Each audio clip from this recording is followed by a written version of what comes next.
And I think that's a good way to start, with a healthy laugh from our campus principal. Welcome to the Faculty of Humanities and Education at the Mona campus. We are delighted that you have joined us on this beautiful, rainy morning. It's a good morning. It's good weather. I want to use the opportunity to especially welcome and recognize our Pro Vice Chancellor and campus principal, Professor Dale Weber. I'd like to also apologize for the Director of Graduate Studies at the Mona campus, and she will be joining us a little bit later. She has another engagement, and that's Professor Marcia Roy. To heads of departments, students, lecturers, administrators, visitors to the campus, library representatives, good morning and welcome. Those online and those in the room, we really appreciate your presence with us this morning.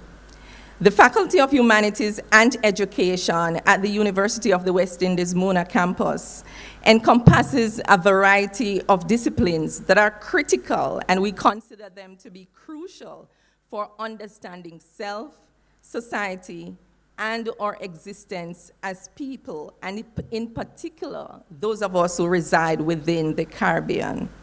This symposium, being held under the theme Rooted, Ready, and Rising Through Research in Humanities and Education, is the second symposium being hosted by the faculty to showcase what we consider to be some of the published and ongoing research by staff and graduate students.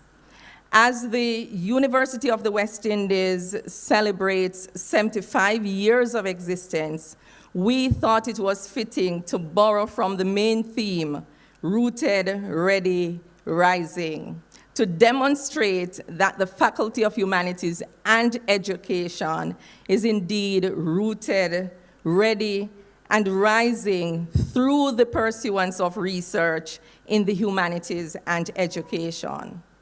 Our theme, Rooted, Ready, and Rising Through Research in Humanities and Education, is a reminder to ourselves, firstly, and to others, secondly, that we are a creative and resilient faculty committed to the university's research mandate. We are indeed rooted, ready, and rising as we compare our reported research output in the academic year 2020 to 2021 to 2021-2022, and soon we will be able to compare 2022-2023 with the previous year. As we look back at the academic year 2021 to 2022, departments reported approximately 63 publications comprising journal articles, books and book chapters, several creative works, and over 102 conference presentations and invited lectures. This represents an increase over the previous year, where departments reported 48 publications and 27 conference presentations. I use the word reported because when I peruse the reports from the departments and the faculty's own report, there are some colleagues' names who I see missing from the report. And so I know we have a challenge with reporting. And so I'm using this opportunity to encourage faculty members and graduate students to report through your departments the research that you're conducting, the research that you have published, the creative work that you're pursuing, the creative work that you have published for others to engage with. Because, as the adage goes, what is not reported is not counted. And we want everything to count for our faculty. We are a faculty on the rising. We have been for several years, but we have some re-energized elements at play now, and we want everyone to be included in that. As we are in the celebratory mood, I want to use this opportunity to really congratulate those of our colleagues who will be recognized at the Principal's Research Award function. And I'll just quickly call the names. I will not call the categories because at that time, I'm sure the principal will make a big ado about it. So congratulations to Dr. Dave Goss, Dr. Isis Samaj Hall, Dr. Stanley Griffin, Dr. Carmel Roof, Professor Canute Thompson, Dr. Chantal Moore, Camille Berry, Nadine Davis, Alice Montgomery, Dr. Deborah Hicklin-Gordon, Dr. Rachel Mosley-Wood, Dr. Vivette Milson-White, Dr. Zoya Kincaid-Clark, Dr. Enrique Okenve, Dr. Francoise Sever, Dr. Lois George, Dr. Sonia Stanley Nair, and if I've missed anyone, forgive me. These colleagues will be recognized for over 3 years, and so we salute you in this moment and say heartiest congratulations. Today, as part of this symposium, we're also launching the Faculty of Humanities and Education's Research Index. And this is the first for the faculty. So again, we are indeed rising to new heights. The Research Index further draws our attention to knowing what research staff and graduate students are pursuing, and also provides easy access. So we're hoping that this will be hosted on the website so that it will be easily accessible.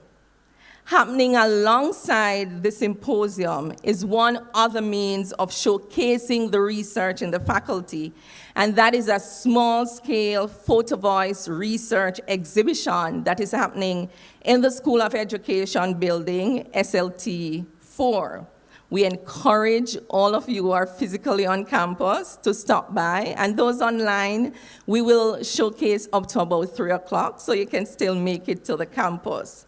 This reflects work produced by our colleague lecturers and graduate students. So colleagues, friends, visitors, welcome to the FHE Research Symposium dedicated to showcasing research in the Faculty of Humanities and Education.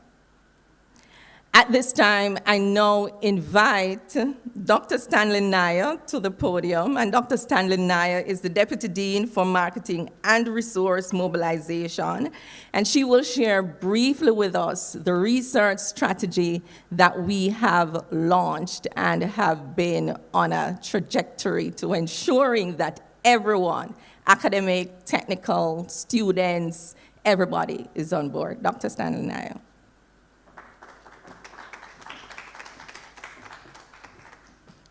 Thank you very much, Dr. Roof, recognizing our Dean, PVC and Principal, Professor Dale Weber, colleagues, colleagues in the room and colleagues online. Good morning. Good morning. I always used to say when I was in high school that whenever the day was bleak, I was bright inside. I'm hoping that you all are feeling the same way this morning. In the Faculty of Humanities and Education, when I was asked by Dean Cohenberg to take on the portfolio responsibility of marketing and resource mobilization, it immediately occurred to me that we were going to have to do some important internal work to shift the culture prevailing in the humanities and education for collaborative work and certainly for resource mobilization. So I immediately got on target with her own intentions to renew energy around imagining a new faculty of humanities and education, a faculty rooted in interdisciplinarity, certainly agility and innovation, and that through research and resource mobilization. Then it came clear to me that resource mobilization, depending so much on research and collaboration, had implications for how it is we would structure and develop graduate studies and research. So a formidable partnership was developed, and portfolio responsibilities around marketing and resource mobilization and graduate studies and research blended in order to produce some of the very things that we are witnessing today. So what was this strategy developed? The strategic goals for driving research and increasing resource mobilization for the last academic year in particular were developed on the basis of a researcher-led strategy. A researcher-driven, research-led faculty is paramount in the global university, which has high staff morale and satisfaction. And so the strategic goals were as follows: increase training, access, and opportunities for resource mobilization by at least 100% by 2027, increasing the number of grants received as well as local and international projects by 25% by 2025, increase the number of single or co-authored FHE publications by 25% by 2025. And so you see 2025 appearing twice there, being a part of the very title, the 2025 Alive Strategy.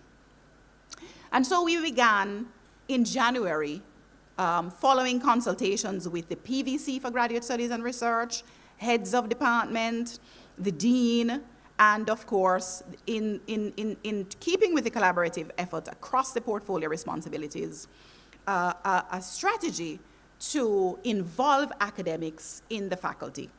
And that entailed collecting data on publications, research projects, and graduate supervision with a view to determining focal areas for collaboration, project development, and grant funding. Networking events.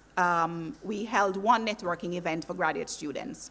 We also developed and circulated the call for authors to participate in a writing series, never before done in the faculty. And that writing series was run also with the inclusion of local and international scholars, as well as professionalization workshops, particularly focused on grant funding in this way. And we're thankful for the support we have gotten from the Mona Office of Research and Innovation in this regard.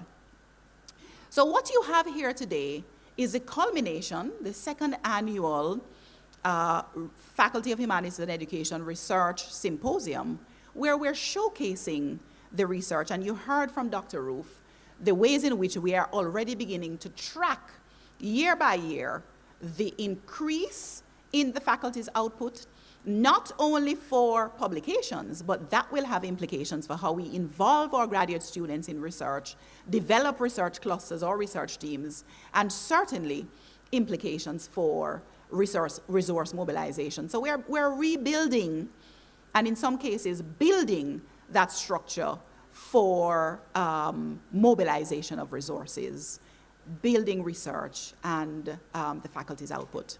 And I hope that you will understand and appreciate the kind of work that goes into building a new culture in this regard, and that you are fully on board. Thank you very much.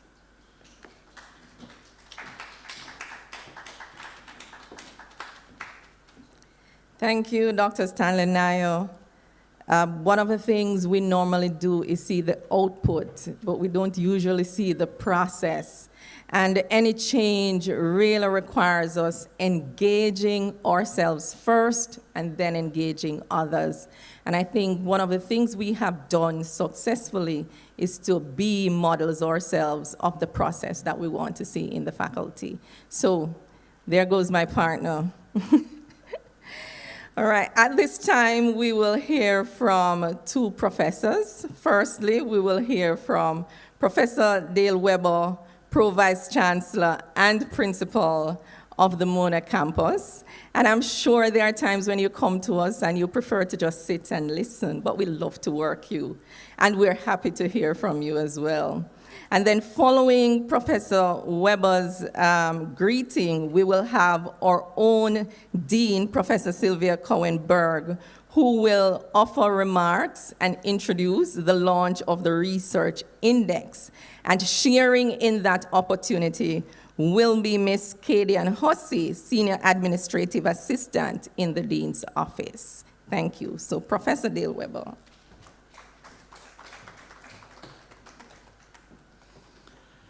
Thank you very much, Dr. Roof, Dean Cohenberg, Professor Roy, who I think is joining us soon, Dr. Stanley Nair. I took a few notes as you were mentioning there. Colleagues, members of staff, students, staff, and our faculty members here, as well as those online, graduate students, undergraduate students, if there's still some around. Good morning to you all. I'm pleased to be here and bring greetings in my capacity as Pro Vice Chancellor and Principal of the Mona campus. Why? Because this faculty actually is the manifestation of the change that we need to see across the entire campus. Why?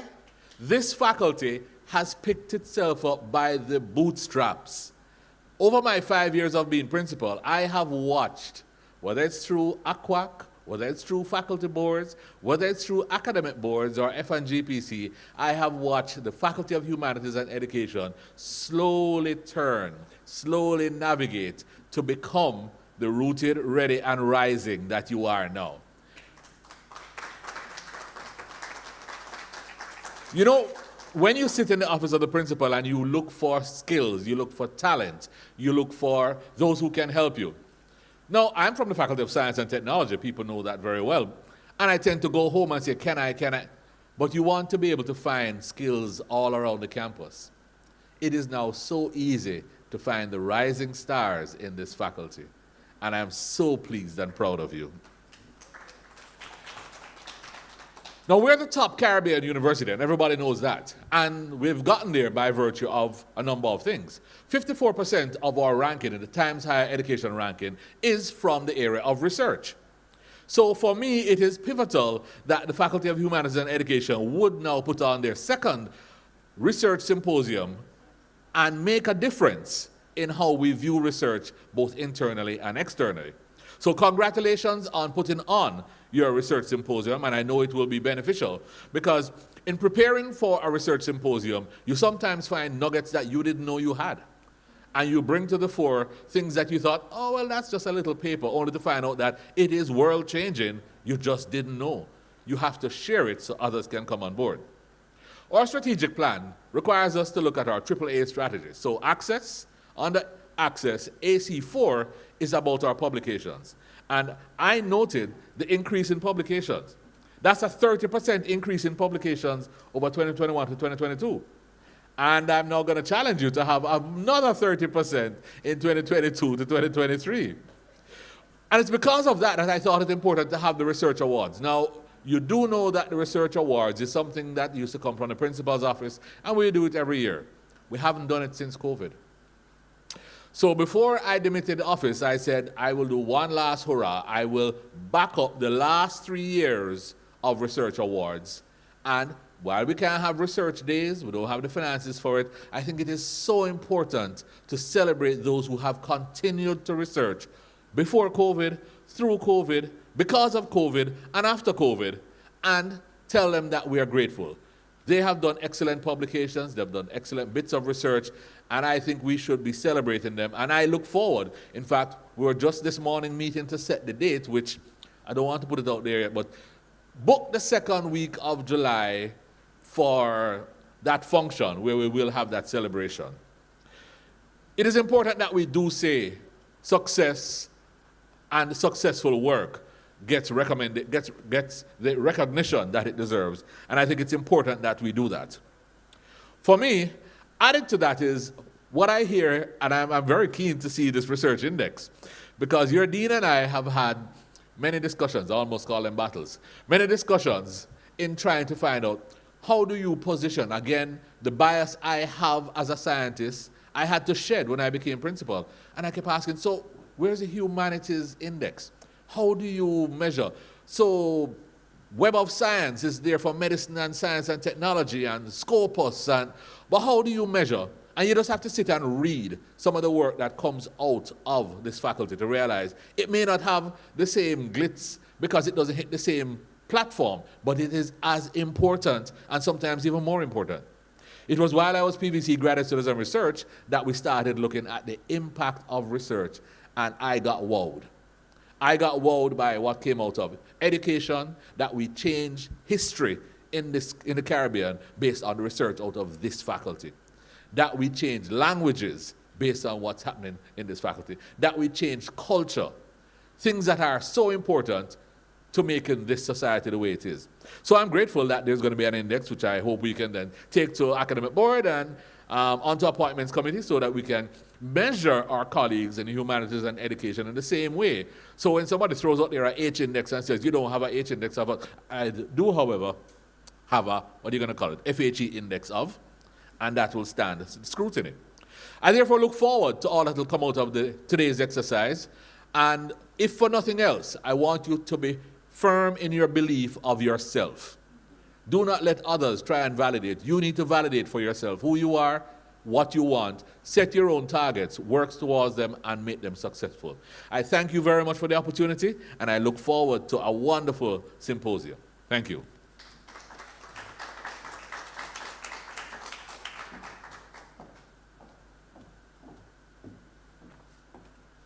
Good morning, all.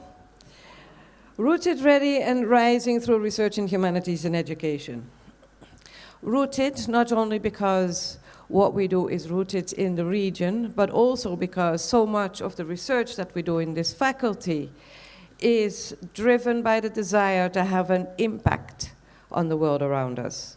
And to have that impact, we have to understand that world better and use our understanding to develop solutions that work for the environment.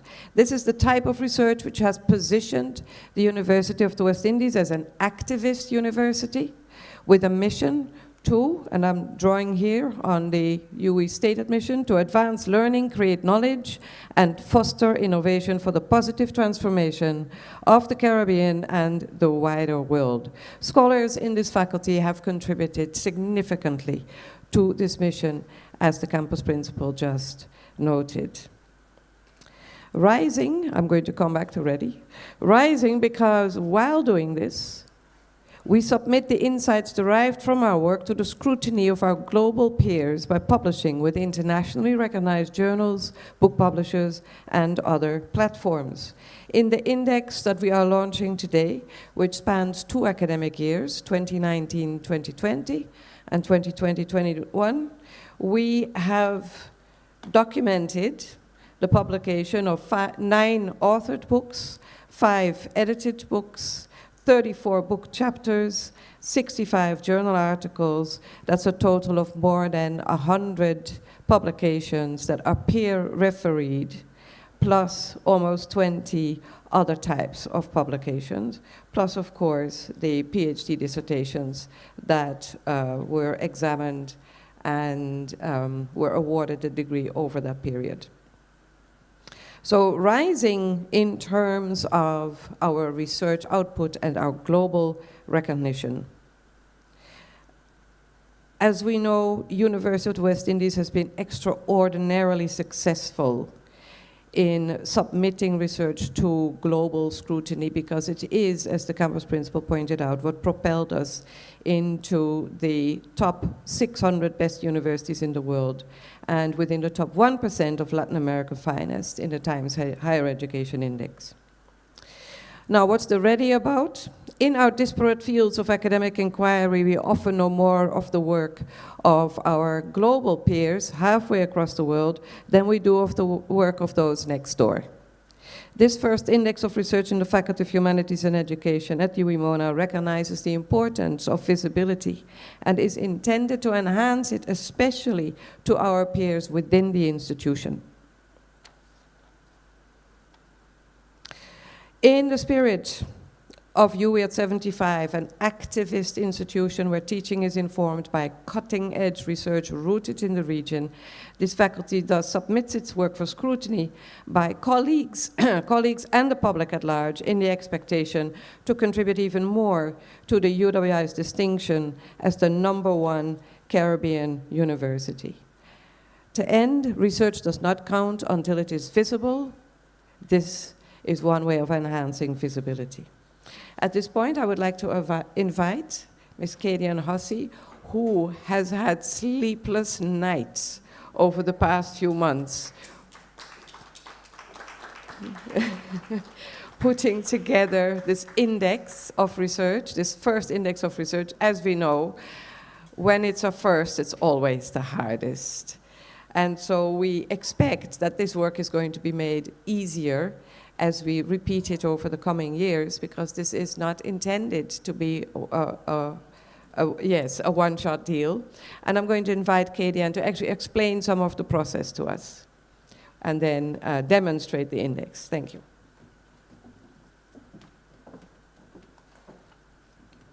Good morning again, everyone.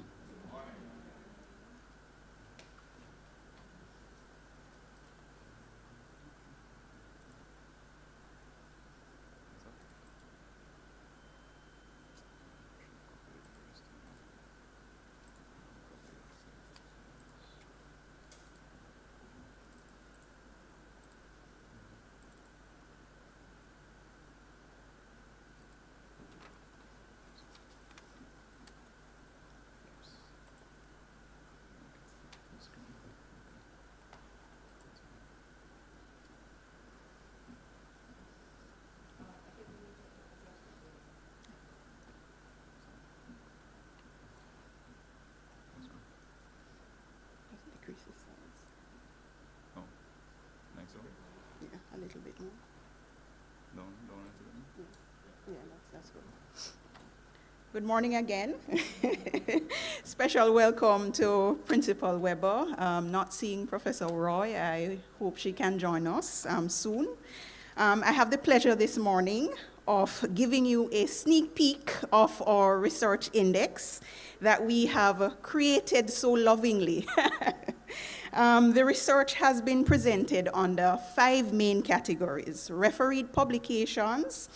This was further subdivided in 3 categories: books, authored and edited, book chapters, and journal articles.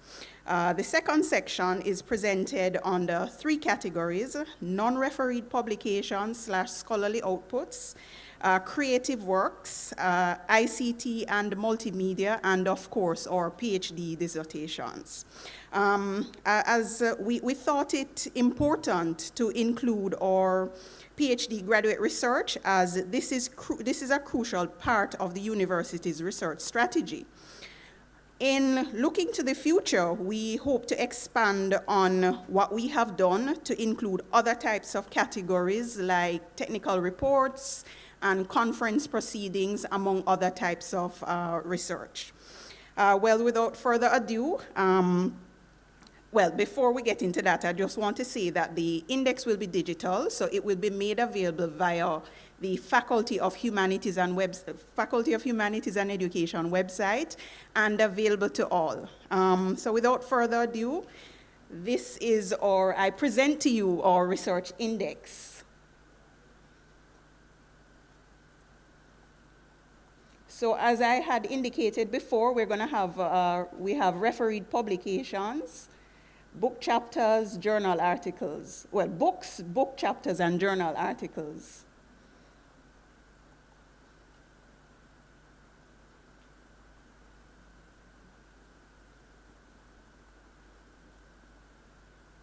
So here, we wanted to include a cover of the books or a pictorial representation of the cover. You have the title, the author, and you have the publication information. And we also wanted to include a live link to the publication so that persons, oh, sorry. Yes, so the live link works so that persons can easily click and see further information on the book or where to purchase the book or where to find the article in the case of or journal articles. So here we have our books, and further down we have our book chapters.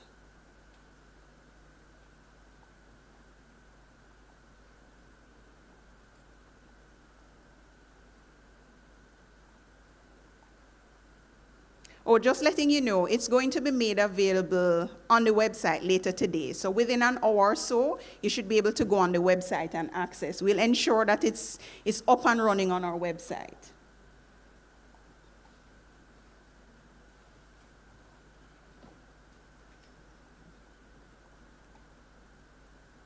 Then we have a long list of journal articles. Let me go through that quickly so we can get to the other sections.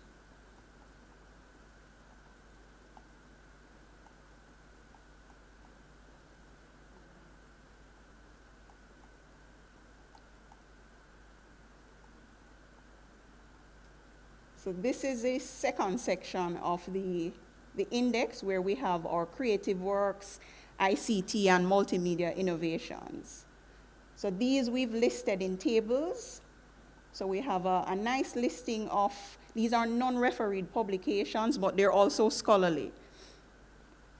And then we have our creative works and our ICT and multimedia innovations.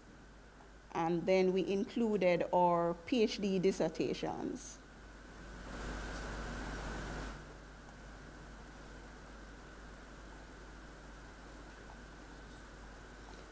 All right, so as indicated before, we invite you to go on the website and peruse the index. And as I said before as well, we're hoping to expand on this in the near future. Thanks again, and I now hand back over to Dr. Roof, who will be, oh, sorry. Don't go away, all right. All right, so with this, we are launching the research index, and please give an applause for Katie. Thank you. Dr. Roof.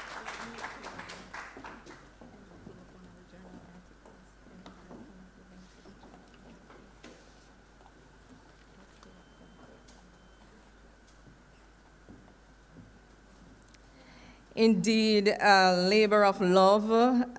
Here we have our Quality Education Forum, easily accessible. We just click on the link and we go there and we see the information. Really, really amazing. And we really want to thank both Professor Cowenberg and Katie and Hussey for launching the research index. Again, colleagues, I encourage you to report the work you are doing.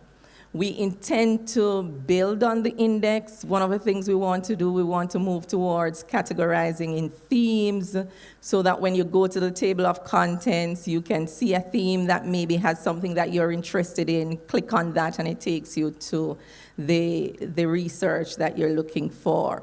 So this is work in progress, but we have to start somewhere. Indeed, we are rising, and as you would have heard from the principal, he challenged us to do more, make a bigger increase than the 30%. I go off on sabbatical, so Dr. Stanley Naya and Dr. Therese Ferguson-Murray, who is our incoming Deputy Dean for Graduate Studies and Research, I am sure will carry on the energy. We need to believe in ourselves. I took that from the principal. That is very important. You must first believe in who you are, what you're capable of, what you can do, regardless of what anyone else around is saying. Stick to that and move forward. And our dean continues to push this message as well. Colleagues, if we keep the things to ourselves, no one will know. So we have to showcase the work that we're doing. And we have revived, renewed energy to showcase that work. And so we will continue. We are a global university. The work that we do is global, right? So we start local, we go global, and we make it work. So thank you so much to our dean, our deputy dean, our principal, and our administrative support. I'm still hoping to see Professor Roy coming through the door any minute now, but until she comes, we are at the point where we will transition to hearing from some of our colleagues who are in the room, who will be sharing, their research with us. This is an opportunity not just to showcase the work, but to collaborate and to see the names and the faces of persons who are indeed doing the work. So I want to thank you for sharing in this landmark occasion and encourage you to really share in the variety of research that will be showcased today. If you're going to leave us, I'm not sure if the principal is remaining, because I know he has a very busy schedule. But one of the things that we want you to do on your way out is to visit the School of Education, Lecture Theatre 4. Someone is there to welcome you to showcase the research exhibition, photo voice research exhibit that we have displaying. So we now transition to our presentation, and so we will take a 3-minute slight break to make that transition as persons come forward. We have our first panel presentation, and that will be by Dr. Tishane Haynes-Brown and Sandra Elizabeth Minot. Each colleague has 10 minutes to share, because we are showcasing, so it's brief, and then 5 minutes for general comments and questions, if you will. So we take a pause as we transition to that.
I better not.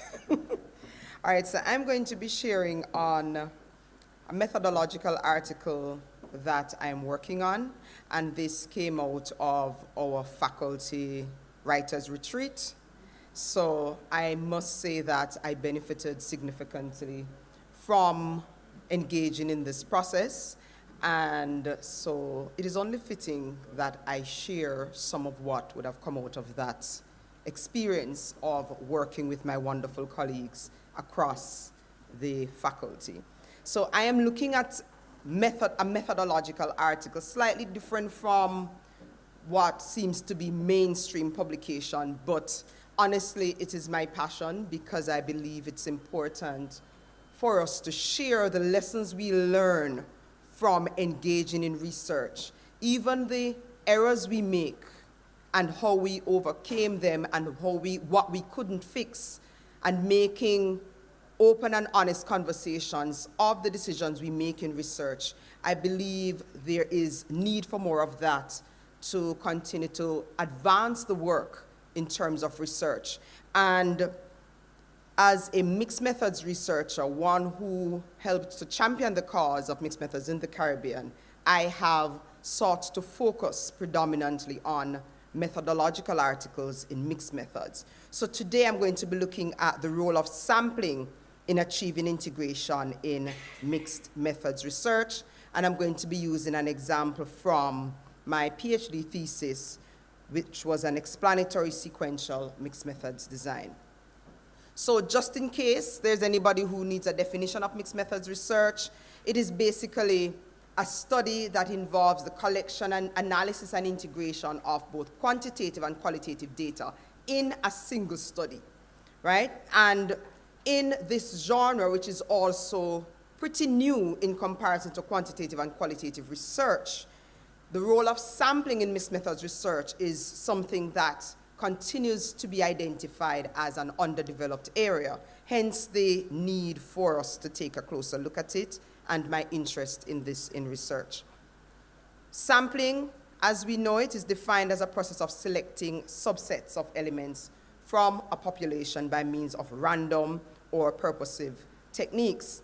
And in the mixed methods realm, it becomes even more complicated because you have to be able to sample both quantitatively and qualitatively and be knowledgeable of the rules governing both. So some persons might see sampling as, straightforward, why give any attention to it? But in mixed methods, I think the most potent statement from me coming from Obubuze pointed out that if the sampling design is inappropriate, then any subsequent interpretations we make will lack legitimation. So the trustworthiness is out the door, the authenticity, transferability, dependability, everything is out the door, right? So no matter how wonderful your survey was designed, how good your questionnaire is, without solid decisions in the sampling strategy, we are in for great disappointment at the end. And so it is from that perspective that I believe we should share what we learn about sampling. So what are the objectives of the presentation? I'm going to look briefly at illustrating the process involved in sampling in an explanatory sequential mixed method study, and I'm going to examine how those decisions that I took in sampling in the quantitative phase would have served as an important tool for designing the qualitative phase of this study. So quickly, overview of the study. The title was Exploring How Beliefs Shape the Use of Technology Among Jamaican Secondary School Teachers. I received ethical approval, and I sampled 248 teachers in this study across secondary schools, right? So phase one would have been in the explanatory design, a quantitative data collection and analysis, and then you would connect the qualitative phase to that quantitative phase through the sampling design, right? And then I moved on to a case study design.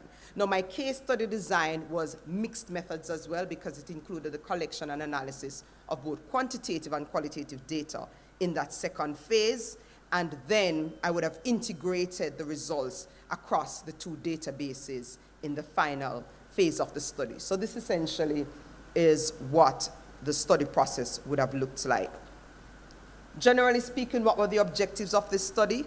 The quantitative phase, I started out trying to get a sense of the significance of the variable belief in accounting for differences in how teachers use technology across the secondary schools. And I also wanted to find out, was there any alignment between the teachers' beliefs about teaching and technology and how they actually used it? So is it that if you have teacher-centered beliefs, would I see similar teacher-centered reports of how you used technology? And if you had learner-centered beliefs, would your use of technology equally reflect those learner-centered beliefs, right? So that's what I set out to accomplish with the quantitative. With the qualitative phase, I wanted to get a greater sense of depth of information on how the beliefs would have informed the teachers' decisions in using technology. For the quantitative phase, data collection was basically questionnaire, and I analyzed using path analysis to explore the significance of beliefs and grouping syntax analysis to explore the alignment between the beliefs and use of technology. Qualitatively, I had in that case study phase semi-structured interviews, I had lesson observations over a year, I had observation, quantitative observation checklist, qualitative field notes, video recordings of the teachers' lessons that were shared with them and utilized for video elicitation interviews where teachers would pause the videos, show me the points in their lessons where they felt their beliefs were most potently reflected, explain the decisions and actions through those video elicitation interviews. So this was how the study would have been conducted and why I would have done it in this way. So let's start to look at the sampling and how I had to rationalize it, the decisions I made, the challenges I encountered, right? So the population at the time would have been persons, teachers and schools participating in the Microsoft Certified Educator Program, and this was being implemented in 28 secondary schools across 14 parishes. Now, being a single researcher, I also needed to make decisions about would I look at random sampling across the 28 schools regardless of parish, or do I narrow my focus a little bit more? So when I looked at the data, I recognized that Kingston, St. Andrew, and St. Catherine had all three school types, and the bulk of the participating schools came from these three parishes. And because of the geographic expanse of St. Andrew and St. Catherine, I also knew I could get a chance to look at both rural and urban settings, even within those three parishes. So that was my first decision, to narrow my focus in terms of sampling based on my own capacity to move around, and also thinking about different factors that could influence the results I would see, such as rural and urban, because we know technology use would be different in the rural versus the urban.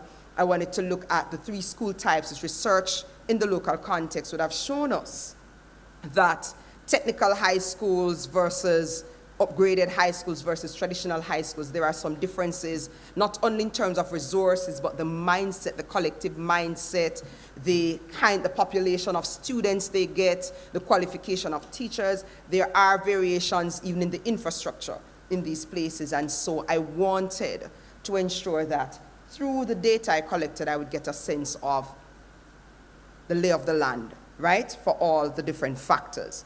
So that was how I arrived at these decisions. So what you would see from this is that even though we are just at which parishes and who to select, you begin to think through the process of sampling in a very detailed way, because it automatically connects to your analytical strategies. All right, now once I selected those 17 schools in those three parishes, I would have consulted with the school profile data, and it gave me a total of 1,350 teachers across these schools. Now, the division would suggest 17 schools, 1,350, the average number of teachers per school should be roughly 79 teachers. But we know it doesn't work like that in our context. There were some schools with less than 50 teachers, some with 100 teachers. And so it would become somewhat difficult to select the number of schools in that way. So I went into Fowler's sampling error table to determine, in terms of statistical significance, right, what would be required for rigorous sampling. So using Fowler's sampling error table, this was determined to be 300 teachers. That would be required for a 95% confidence interval with a 6% error rate. Now, once you divide 79 average by the 300 teachers required, it would suggest 4 schools. That was not going to cut it, because when I moved into looking at that again, there was no guarantee I would get the 300 from just 4 schools. But I didn't just say, oh, let me just increase the sample size up in terms of the number of schools I'd include. I went into the literature to see if there was any foundation or basis for that decision supported anywhere.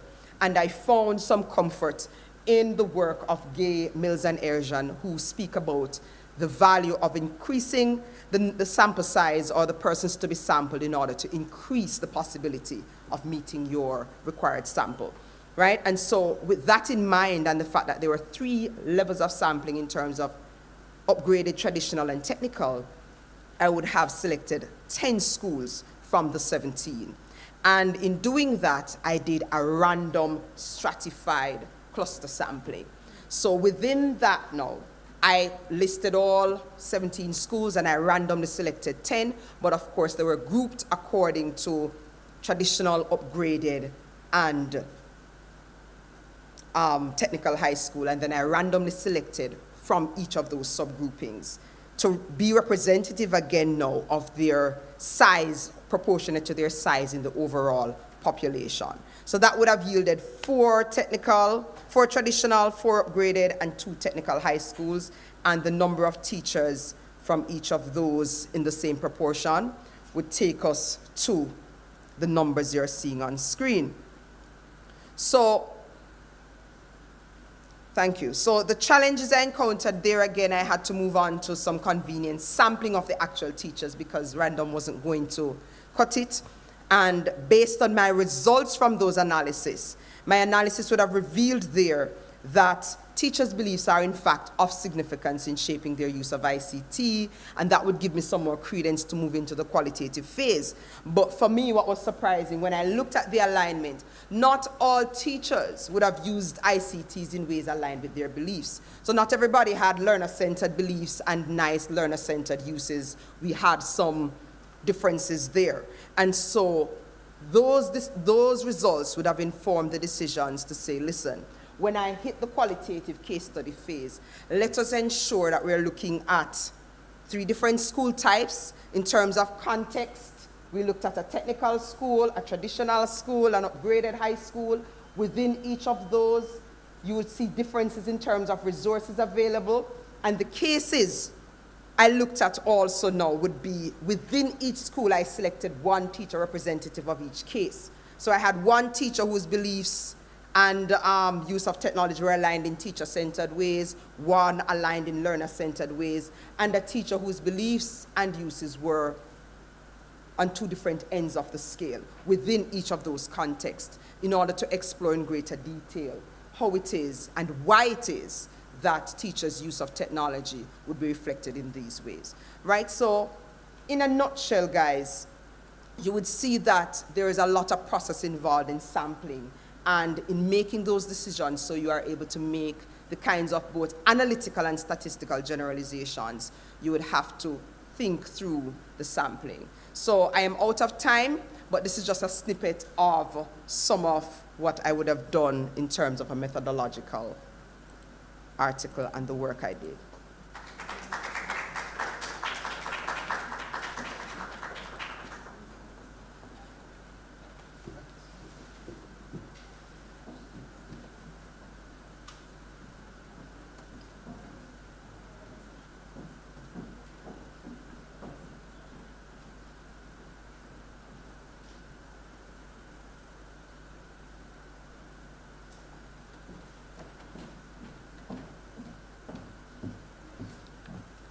All right, our next speaker is supposed to be Sandra Minot, and like with the rain, all kinds of emergencies are happening.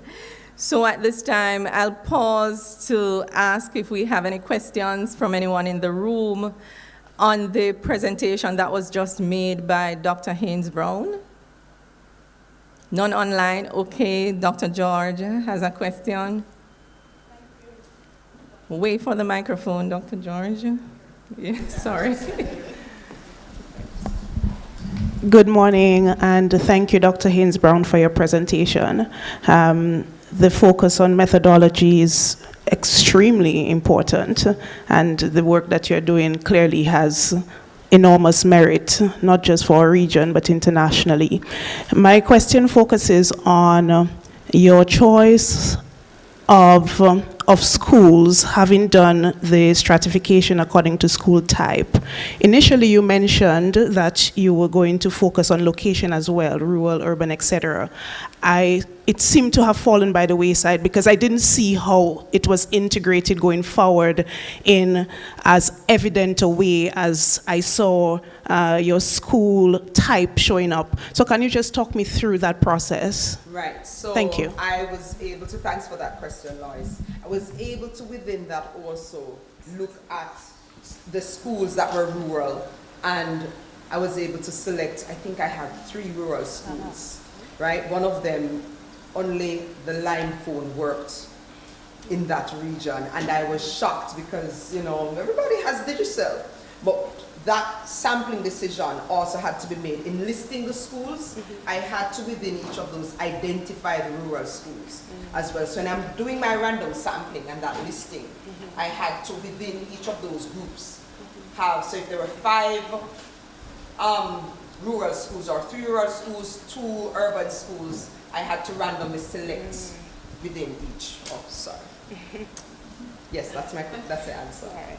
Thank you for that. But I'm happy for that because it means I need to ensure in my discussion and illustration I make note of that. Thanks very much for that. You're welcome.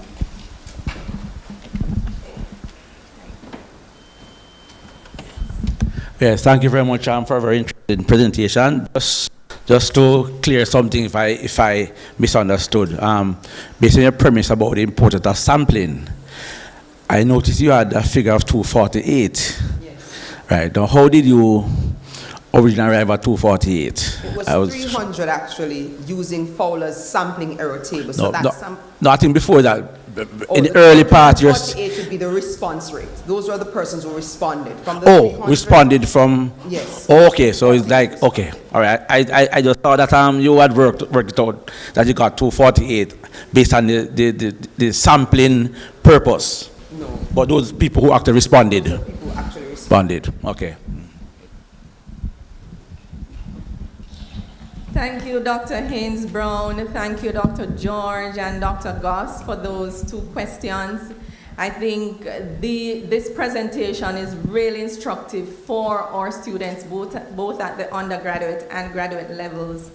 We tend to see, projects just saying a sampling method, but not explaining the rationale for that method and how you arrive at choosing that. So that was quite useful. We're going to now have sharing briefly with us our Professor Marcia Roy. She doesn't like me to call her Professor Marcia, but she has earned that title. She's very supportive, and she's the Director of Graduate Studies and Research here at the Mona campus. So let's welcome her to the podium to bring greetings.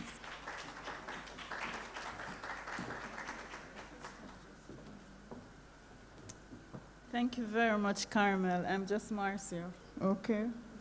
The little country girl from St. Elizabeth. So every time I get an opportunity to listen to our graduate students, I'm always very fascinated by the research that they do.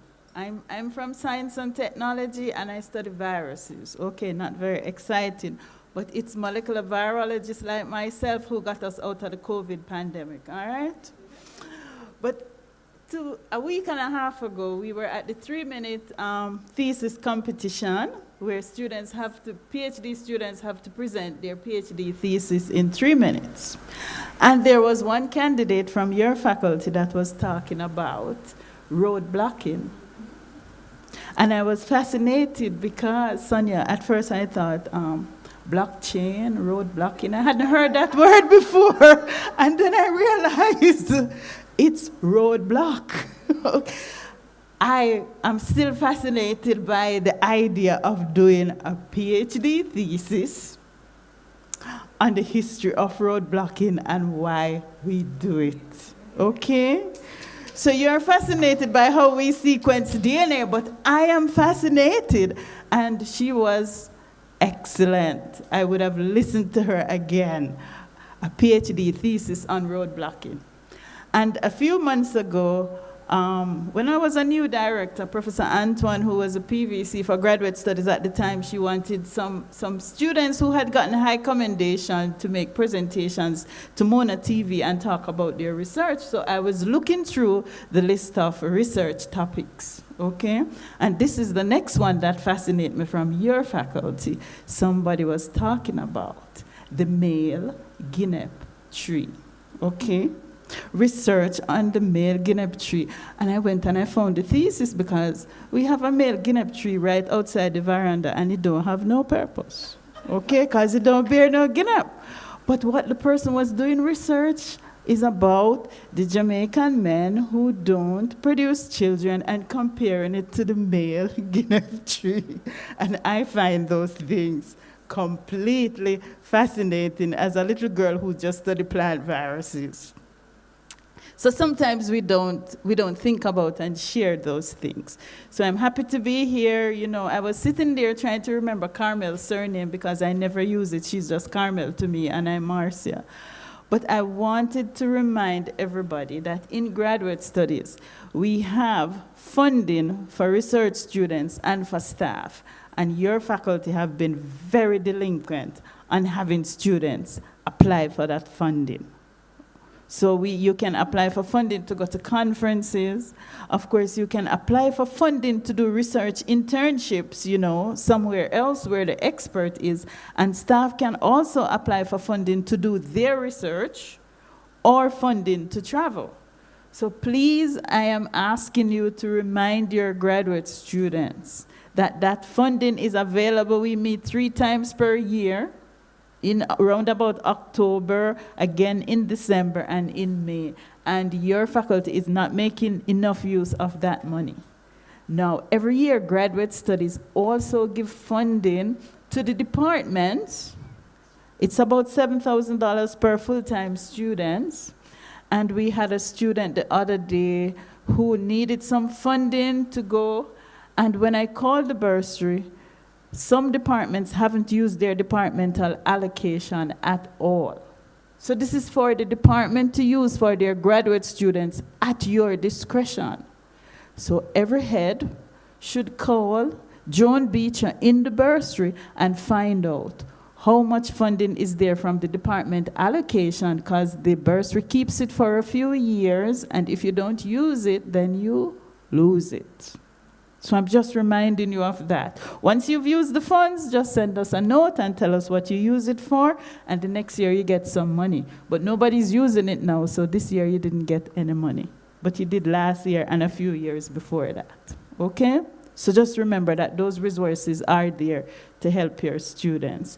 Carmel, have me on speed dial if you ever need me, and a few of your heads and colleagues, just call. I prefer to talk to people than back and forth on the email. I'm not into that and don't have time for it, okay? And when you have a conversation, it just have the program right then and there, and you don't have to copy Tom, Dick, and Harry, okay? So I'm that kind of person, so Carmel can share my number with anybody who needs it, and we just talk out what the problems are and solve it. Thank you very much. That's what I have to say.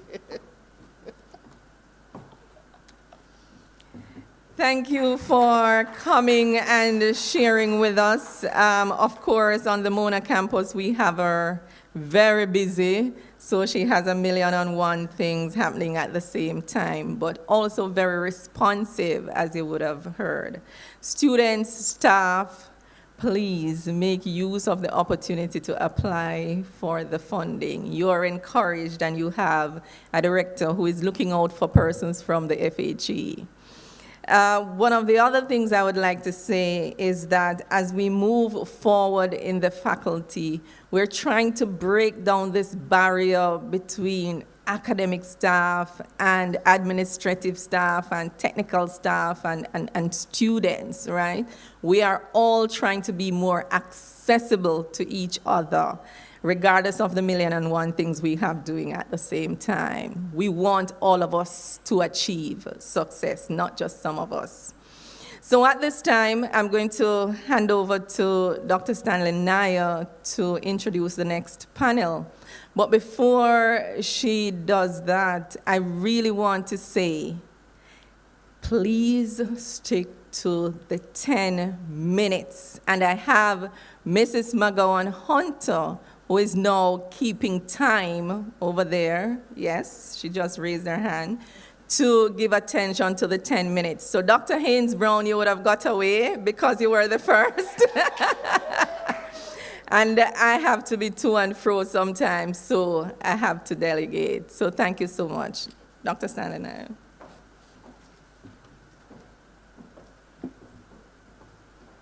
Good morning again, colleagues. I want us to give a round of applause to our panelists who just went as we welcome the next panel.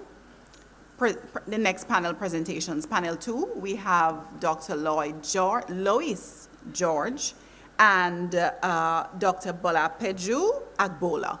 They are going to be speaking to us on gaps and new directions in mathematics education research in the Caribbean, as well as first-year student enrollment patterns and retention rates in the university system. Welcome.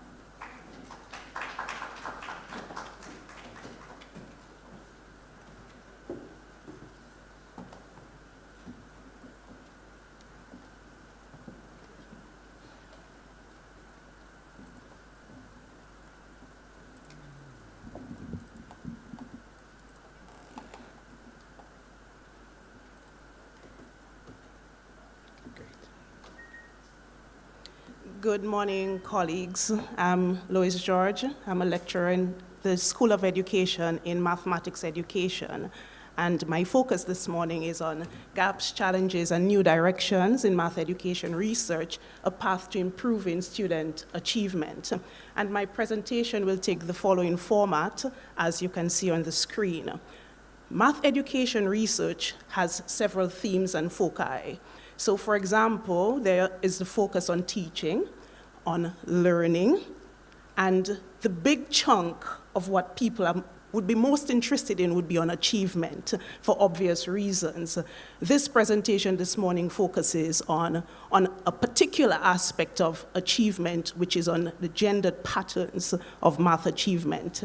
And there has been quite a bit of focus on gender for the disparity issues, because if we have kids, for example, performing differently, there are inequality issues that we should address, and they are important. So my research and that of colleagues in this dimension, we stand on the shoulder of giants like Miller 1991, who talks about a clear, consistent trend in research focusing and prioritizing girls as having, superior performance to boys. And he makes a very interesting assertion in 1991, which is about 30 years ago, that this data is clear-cut, and what is missing would be just, how do we account for it? As a researcher, the question we ask is it really clear-cut, and for whom? So Delisle out of Trinidad, he comes into play and does a lot of important work on this area, and he talks about the patterns of gendered performance being nuanced. It's region-specific, and it is variegated, meaning that we are seeing different patterns in different places and for different people. Bailey, 2010, who also does quite a bit of, did quite a bit of extensive work in different countries in the region, also found that there was a difference across islands, and that, very importantly, that particular achievement wasn't generalizable across the different territories. So this takes us to a particular research gap, which is important, and that I really spend a lot of time on, is that the math education research, not just gendered achievement patterns, etc., only involved a few islands in our region, and therefore our portrait of achievement is incomplete, and that's problematic. Many of these studies are small scale. Many of them use only a particular methodology, quantitative research. So therefore, our colleague from Trinidad, Jackman, he is suggesting that we need to use different types of methodologies and designs, because the issues that we are actually studying, they are multidimensional, and therefore they need greater focus. Another particular gap in the Caribbean research is that most of the studies, they do not report effect sizes, so that means you are not getting information about practical significance. You do not know the size of the gaps, and therefore, for educational policies on which our research is based, we do not have the power, and we do not have the impact. So therefore, while we focus a lot on statistical significance, which is great, we need to, again, move in a direction where we report both. Another aspect of the gap focuses on the distribution, and most of our research focuses just on that center, our average student. But the entire distribution warrants focus, including the tails, which take into account our high achievers and low achieving students. And this is a particular aspect that no research so far in the Caribbean has really focused on. And also using other measures like gender ratios. So some of the challenges that we continue to face would be data unavailability. Getting large-scale data at a grain size that you can do different types of analysis, it's an uphill climb, for want of a better word. Ministries do not want to release their data, examining boards, etc. And the World Bank, as well as we as researchers, we have recognized this as a key problem. If we do not have the data to interrogate, then we do not know what is going on. Another issue is we just have very few researchers in math education research. While you might find people in education and who are educators, but in terms of the researchers across the region that you know by name, these are the people, there are very few of those. And finally, research has a very low priority in terms of driving policy and practice. I'm not sure about other fields, but for math education for sure, we are not being asked what is the research saying to drive our decision making, which is really problematic if you are thinking about using scarce resources. And we all have scarce resources in the Caribbean. So the question is, how do we make better use of this? So I'm focusing on just one particular study as opposed to two that I talked about in my abstract because of the 10-minute dilemma. And my research, really it involves two islands, and these islands have not been in the forefront of research at all in the Caribbean where math education research is concerned and gendered patterns of achievement, and that's Barbados and Dominica. By the way, I come from Dominica, so therefore I have a particular passion for extending the research into there, and this is a collaborative effort across the region. Colleagues from KVille, Mona, and CXC. So again, we are not just staying in the research space of the university. We want to know what our examining bodies are saying. We want to reach out to ministry officials. We want to reach out to the public to really bridge the gap in terms of what research can do and will do. So this research involves primary school children in grade 6, and we use population data. We were absolutely fortunate to get 6 years of data with student scores. So the kind of analysis that we're able to do, very different from what you would usually get if you got only A's or B's or C's. So this is a quantitative research, so therefore it negates what I said earlier, because yes, we have stuck to quantitative research, but it is the start. We have also included effect sizes as well as focusing on ratios and the entire distribution, not just a particular part. So in terms of the future research, the focus would, of course, deal with all of the gaps that I mentioned before. But in addition to this, we need research that investigates the link between math achievement and affective domains. Math anxiety, math attitudes, beliefs, self-efficacy, very much needed. And this is part of the work that I do. Yeah, man. And this is part of the work that I do. And we have a paper, one of my graduate students and I, we have submitted. So we continue to push that boundary in terms of really exploring things that we need to know about, because we know the affective dimension really affects how students learn. Another aspect of future research really focuses not just on content domains like measurement and algebra, trigonometry, but we want to go into cognitive dimensions, which are knowledge, comprehension, reasoning, and for this current system, with STEM, with AI, we don't want students who can regurgitate information about math. We want to know, can they apply and transfer this information to novel situations. So this particular research is important, and I have an upcoming article in an international journal that explores exactly that. Large scale, 10 years of data, Jamaica, over I think about many thousands and thousands and thousands of students. And we need this type of research because it drives your policy.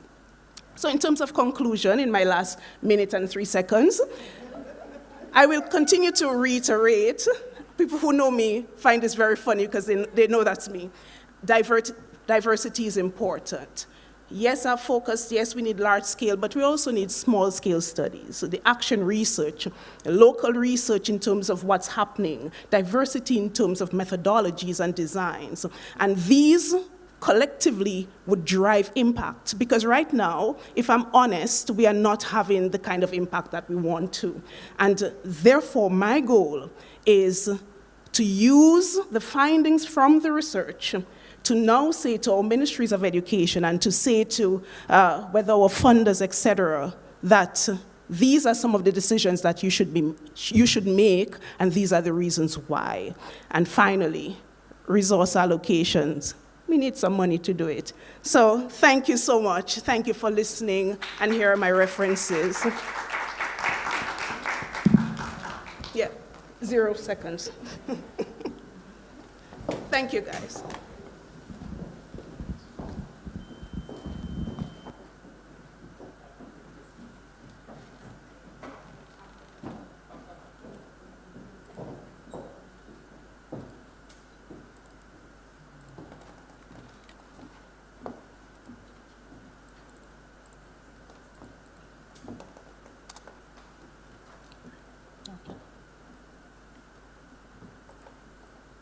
You are standing on the existing protocol.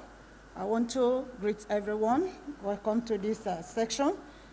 I will be speaking on first-year student enrollments, patterns and retention rates in the university system, using analytic admission model approach to sustainable higher education in Jamaica.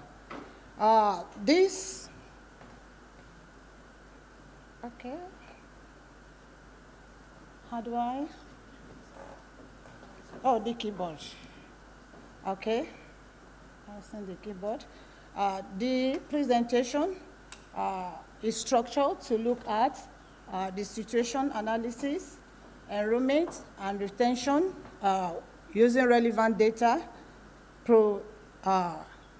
predictive analytics and admission to model, application to higher education, and the implication for policy initiatives and action. This study is an outcome of my experience in Nigeria, managing both undergraduate and postgraduate students, reports, and keeping their record, and with the vision that I met at UWI of enlarging access and looking at the financial situation and the incoming trend of using artificial intelligence, I discovered that most institutions focus their attention on the enrollment and admission policies and processes. Why the retention part of the student is often neglected. As I earlier said, my experience as the coordinator for postgraduate record and undergraduate shows that institutions after the enrollment leave the student to themselves, and after the first year, you discover that many of the students who enrolled are either dropping out or are managing to go through the system.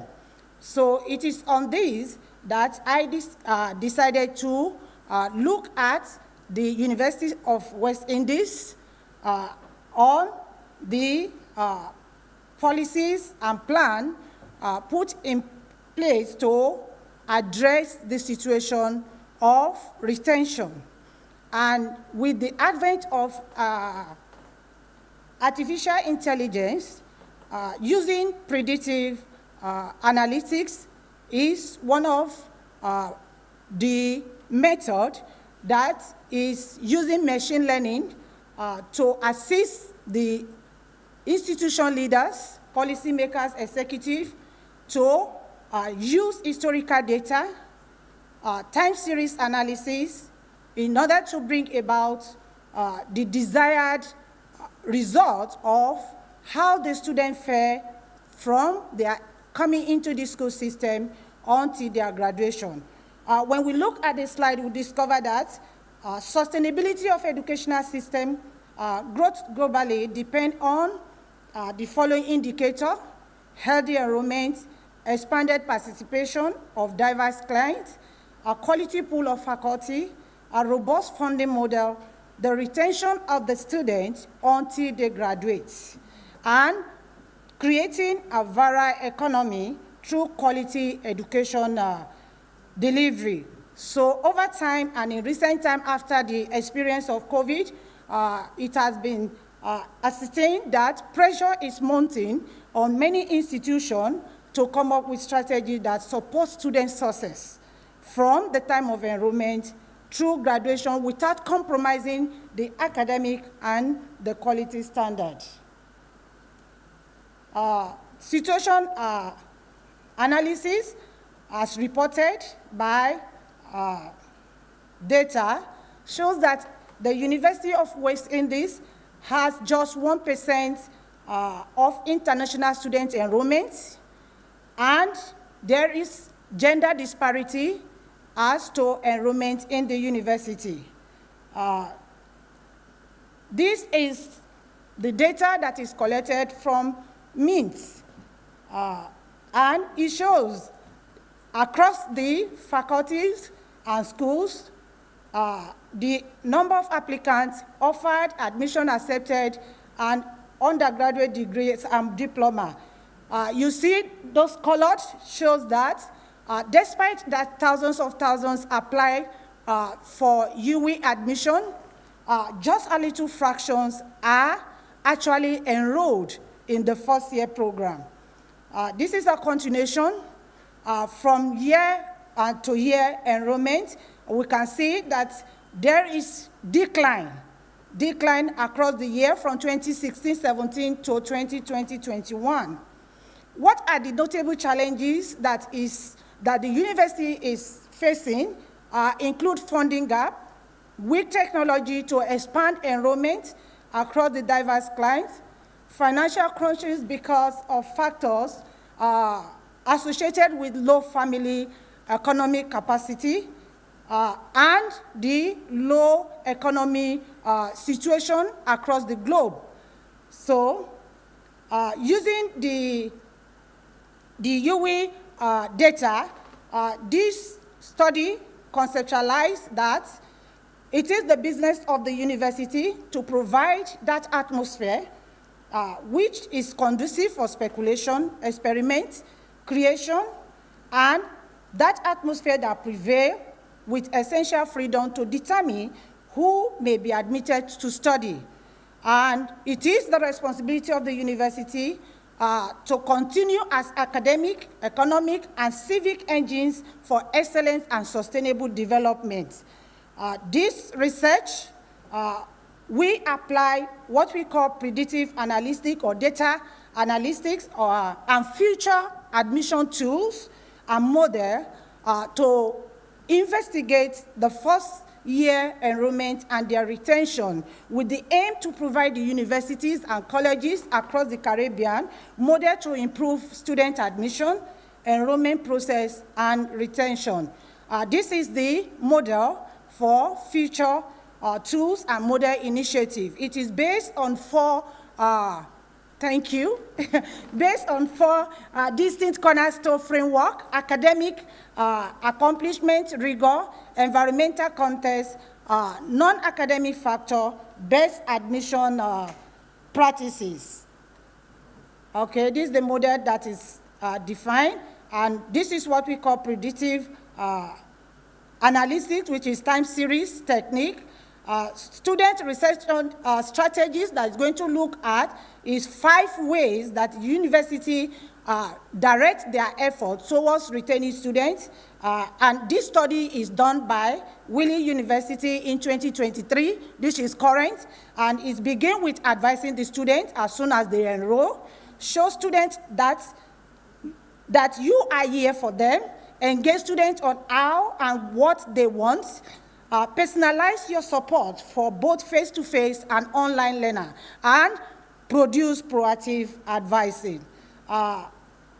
Another aspect of it is that, just as I mentioned, predictive analytics tools are evolving and is being enhanced by the artificial intelligence to provide a robust data and chart a new course for the institution to be proactive in their addressing the situation at hand.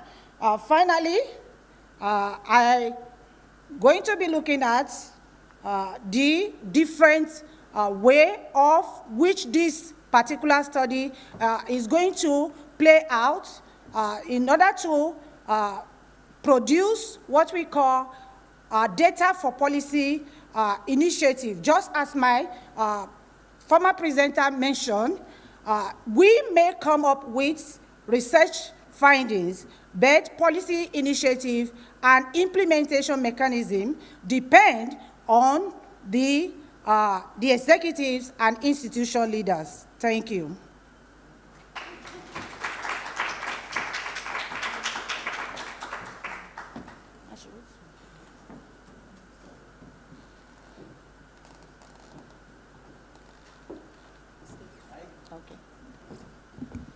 At this juncture, we'll take questions for both of the presenters. And can you time 5 minutes, please? Thank you. Thank you. Just a quick question. I have the mic. I'm interested in, I found your presentation very interesting. But have you sat down with the Ministry of Education here? I mean, to discuss some of your own findings and suggestions. I'd love to know what the response is, because I'm really shocked that we're in a mathematics dilemma, and the research which will be driving that is not being funded in that direction. So I'd love to hear their response to your research.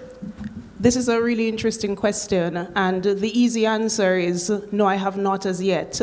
Because I felt as an outsider, I needed to build my research base, and have been doing that. So now the research base is evident, the findings are clear. I believe now it's time for the sit down and the meeting, etc. Because I believe it is really important that we disseminate our research in different places and spaces. So I'm a true academic at heart, I have to confess. I love research, and those kinds of things. Going into a meeting probably with an MOE person, it used to be my thing, but not so much anymore. So I am moving in that direction. So thank you so much for that. Thank you. This question is on diversity. You noted, Mary, in your research that there's a 1% enrollment of international students. Yeah. Okay, so have you found in the research specific kinds of amenities that international students need, and do we have that there? what accounts for just this 1%? Because they pay a high tuition, so we should really be, targeting them. Thank you. That's what make me to, because it's a process that really bring up my curiosity, knowing that the international students actually are supposed to be the backbone for most institutions, not only UE, across board. So this research is going to look into ways, because I just try to shorten it because it's an ongoing research that we're going to use. I was thinking to use quantitative approach, just using data to establish my findings, but with this discovery and with the presented on mixed method, I am trying to look at the other side where we can actually get in depth the root cause of why we are not attracting international enrollment. Thank you.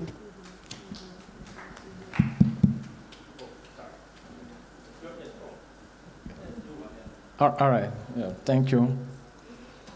I just want to make a few remarks, just an observation. People have spoken. You see, the Bible says that you cannot light a candle and keep it under the desk. You have to let your candle to shine. And this is what we are doing this morning. Good effort. Now, I have 2 questions for each of our presenters. Now, the first one goes to Dr. George. You see, how does mathematics develop? For example, it is often believed that mathematics is about rules. If you are able to grasp and understand the rules, then you know mathematics. Now, but rules somehow are fixed. How do we generate new rules and communicate them to other mathematicians or anybody who wants to know about mathematics in such a way that we can say mathematics actually develop? Thank you, Prof. You all need to stop asking me questions that I really am passionate about, because my doctoral study focused on the development of mathematical understanding in children. So while mathematics at its core is a discipline with rules, how we teach it and what it is taught for, the focus should not just be on the regurgitation of rules and the development of rules. So it is really important that even as we train our teachers, we focus on a transfer of knowledge. How do kids, after having taken up this knowledge, how do we facilitate the transfer to new and novel situations, problems? Because that is where the world is going, and that is where your mathematics becomes powerful. It's not that you can recite to me Pythagoras' theorem is c squared is equal to a squared plus b squared, but look, we are in a room, this is a particular situation, can you use it? So I think we have a lot of work to do where that is concerned, and I think that's why your question is so important. Thank you. The other question, I'm very sorry that I'm taking much time. Now, yes, you see, we have learned a lot of things from COVID and after COVID in relation to human interaction. We are talking in terms of actually trying to see our students right from admission to graduation. And this requires human interaction, and that is one of the importance of your presentation. You see, because we just observe that when we do online something, students can just come, put their name on online something, and they won't attend classes. And so when it comes to evaluation, we discover that here is a gap, and the idea of human interaction is very important. Thank you. Thank you, Prof. We're trying to put that in as one of the dimensions to ensure that retention initiative is holistic, and it also involves the students themselves, because they will be the one to provide the way forward. Thank you. Thank you.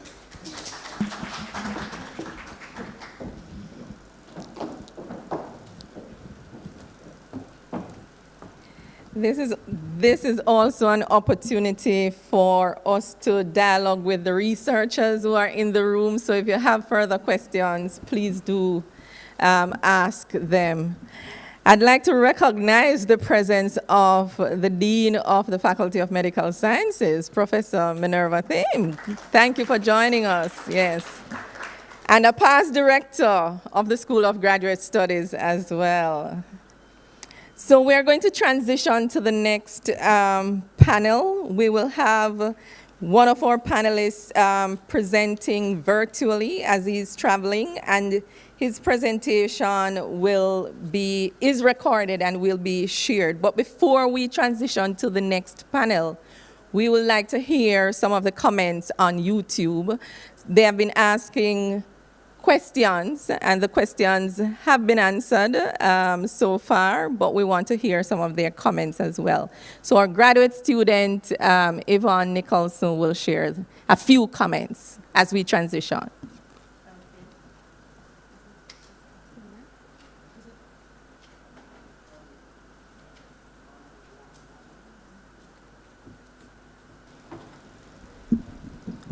Good morning, everyone, again. So we have a very lively conversation on our YouTube station. There are currently 35 persons watching. Some of them have some very interesting comments. Some persons are quiet. So quickly, we've had a few from Marion the Scribe, who is congratulating everyone for the work that has been done. Vivette Milson White sends greetings to the principal. Marion again describes the work of FHE as being awesome. And another person, Audrey Ann Porter, congratulates Dr. Roof. Impressive track record of research engagement. Well done, Dr. Carmel and the team. Congratulations, congratulations, congratulations. What can I say? Thank you so much.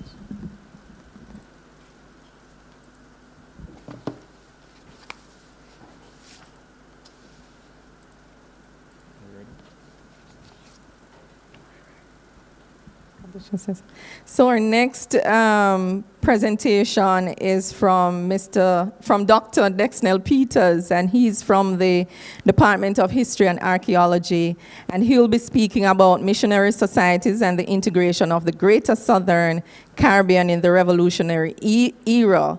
Following that presentation, we will have Lisa Brown from the Department of Literatures in English, and she will be speaking on testimony as claiming space for other conversations, Jamaican women life stories, and church membership. And again, 10 minutes and then 5 minutes for conversation.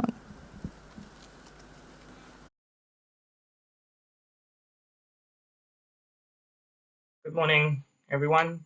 I just want to say a really quick thank you to Dr. Roof and to Dr. Stanley Nair for the FHE Writers Series that they facilitated during the last semester.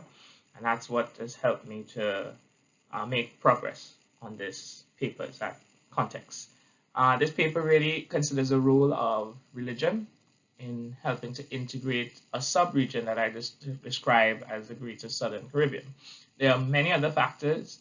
There's economic, there's political, there's social factors. This is an age of revolution, so there's a lot of disruption with the American, French, and the Haitian Revolution, and also the Spanish-American Wars of Independence during this region. So there are lots of things that caused me to say, there's a kind of new zone of interaction happening here during this time, or reconceived zone of interaction. So I'm going to get into that a little bit more in the paper, but the key thing that I'm focusing on here in the role of religion, and particularly missionaries, is how their kind of mobility and the developing of networks, of strong networks, helped in the facilitation of this new zone of interaction in the late 18th and early 19th centuries. So just to anchor this, because this is going to be looking at crafting it into a journal article, but it's essentially will form a wider, a part of my wider book project. But at the gist of that project is a focus on this greater Southern Caribbean zone of interaction. And it centers in on the island of Trinidad and the territory of Demerara, the colony of Demerara, which is now part of modern-day Guyana. At the gist of this is just to say that these two colonies, Trinidad was Spanish by the eve of the 18th century, late 18th century. Demerara was Dutch. They weren't very substantially populated. Demerara was a bit more populated than Trinidad for sure, but it was only really established in 1746. By the late 18th century, the population of these islands grew dramatically. Like I'm talking about in Trinidad, for example, a couple thousand enslaved persons by the 1780s. By the time we get to the early 19th century, that's grown to about 20,000 or so. And in Demerara, we see an even larger rise in the population. So it's quite substantial amounts of growth that we see happening in the late 18th century.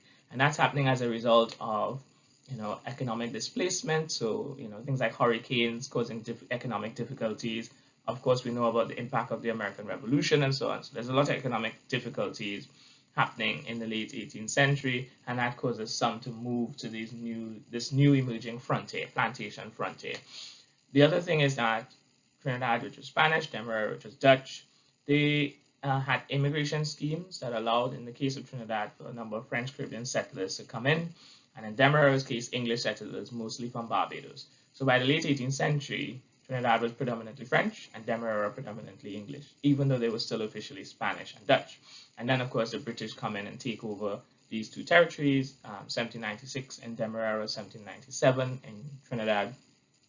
And that, of course, causes much more growth, especially the expansion of the slave trade and so on. But the thing that I argue is that because the dramatic rise of Trinidad and Demerara is hinged on the support of nearby territories, it's helping to integrate the region. So Venezuela, for example, which would have been administering Trinidad essentially, becomes much more closely connected to the French Caribbean.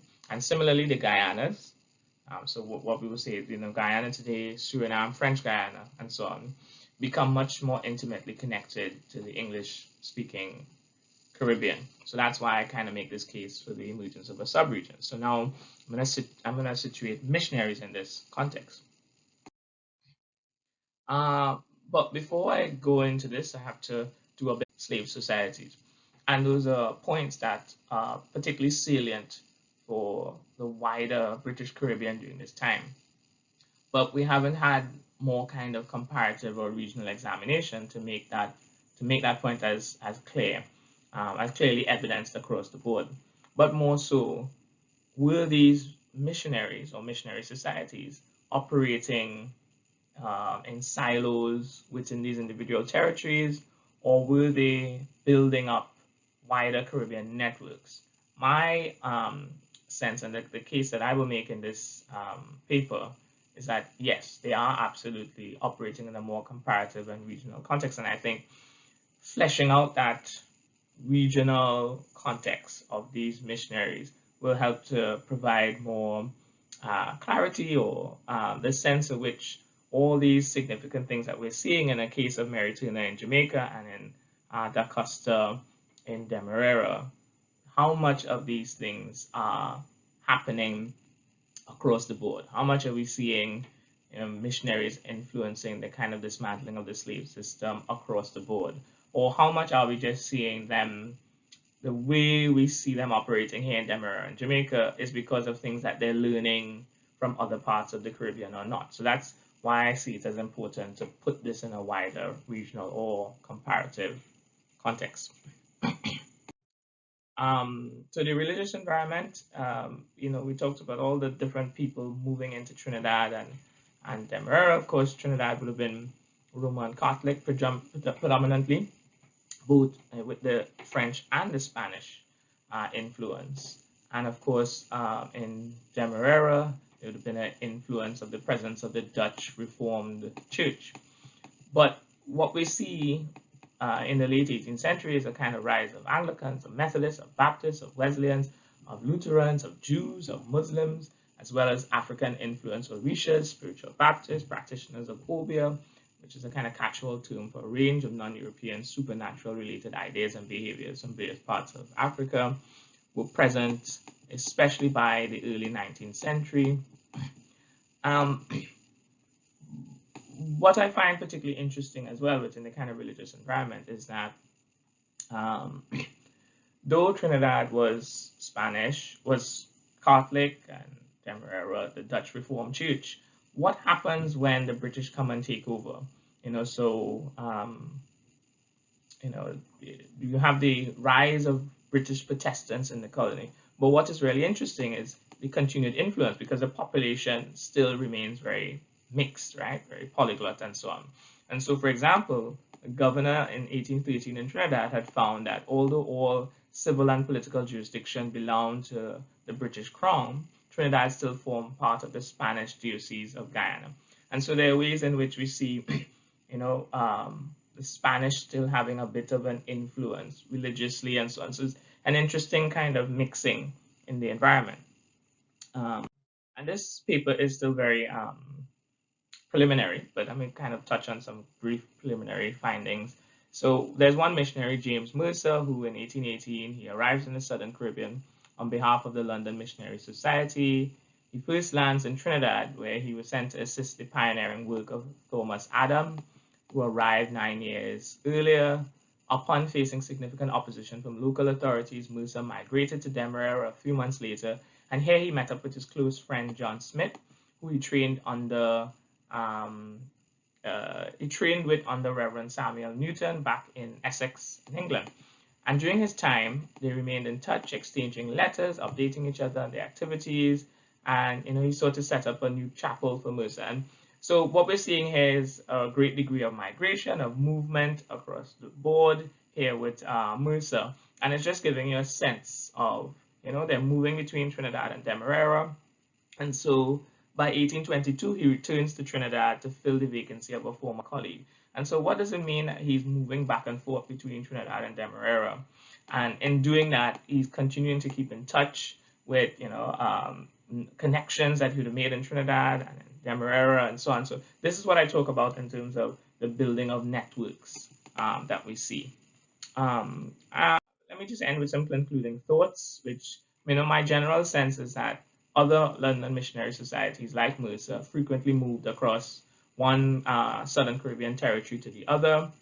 Southern Caribbean, of course, was the first place of their operations. This is the London Missionary Society in particular, as they're emerging as a new frontier. The missionaries stationed in the Southern Caribbean appeared to have been closely connected and kept in constant correspondence with each other. At least that's my suspicion from what I've seen so far in the sources. What I need to figure out is the extent to which they influence how they manage their missions across the colonies, and how much did this metropolitan center shape their activities. My sense is that the regional context mattered more, and essentially this paper provides yet another example of how the Southern Caribbean was an integrated subunit during the late 18th and early 19th centuries. Thank you very much.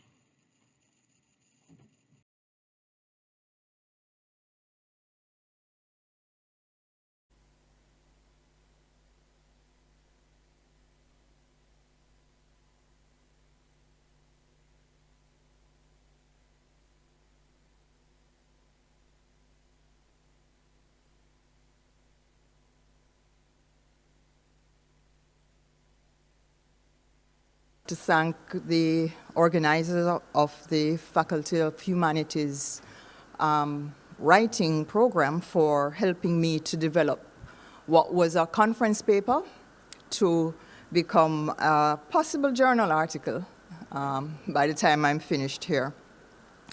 My work is in life writing, which refers to the ways in which we tell our life stories and the various forms in which we tell our life stories. This paper emerges out of my reading of 3 women testimonies, women telling their life stories basically based on certain events in their lives that have caused crisis, and how their telling of the stories themselves help them to articulate the kind of emotional and affective desire for a new kind of relationships. So one of the things that I want to do before I start to expose you to different aspects of the paper is for you to consider the way in which you consider activism. Because I think personal life stories are fundamental to activism, whether it be institutional or organizational based.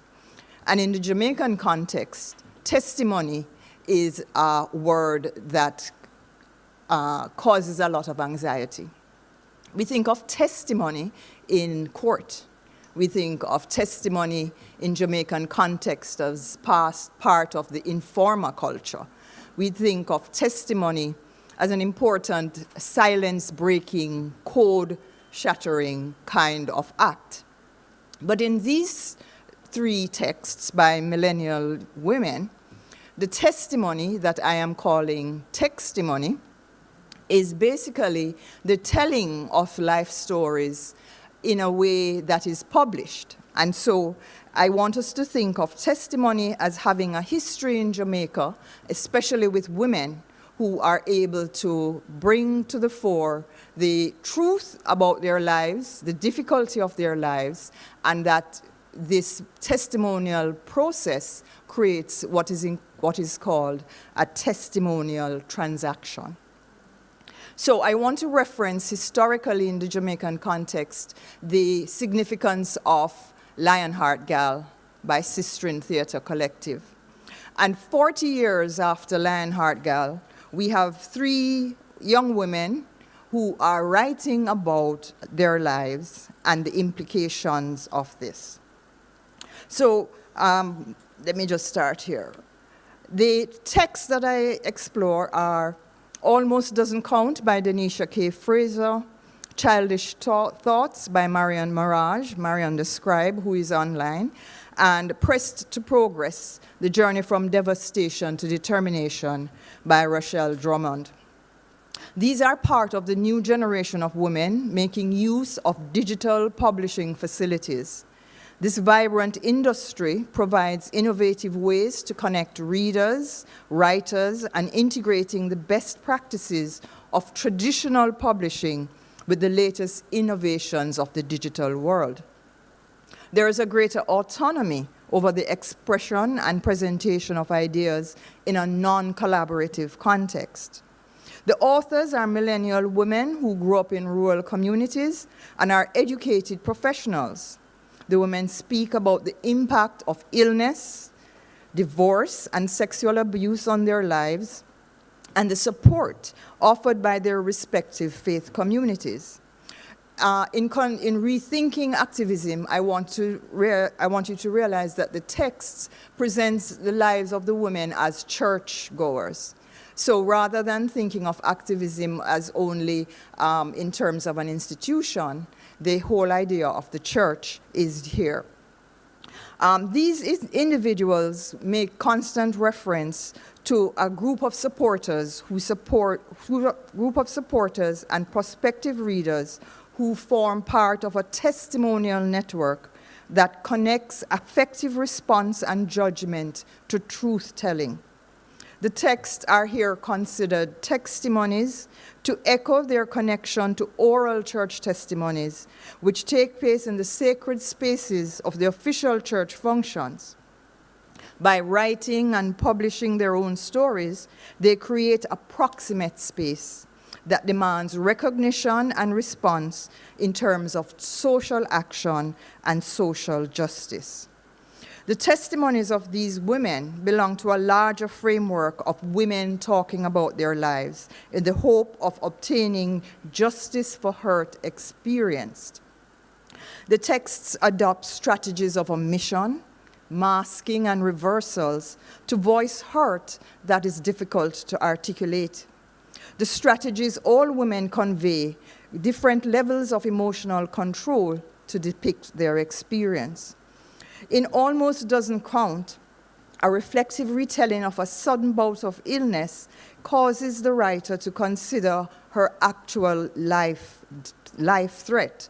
And all three texts are, in a sense, shaped around feeling or having the sense of almost dying.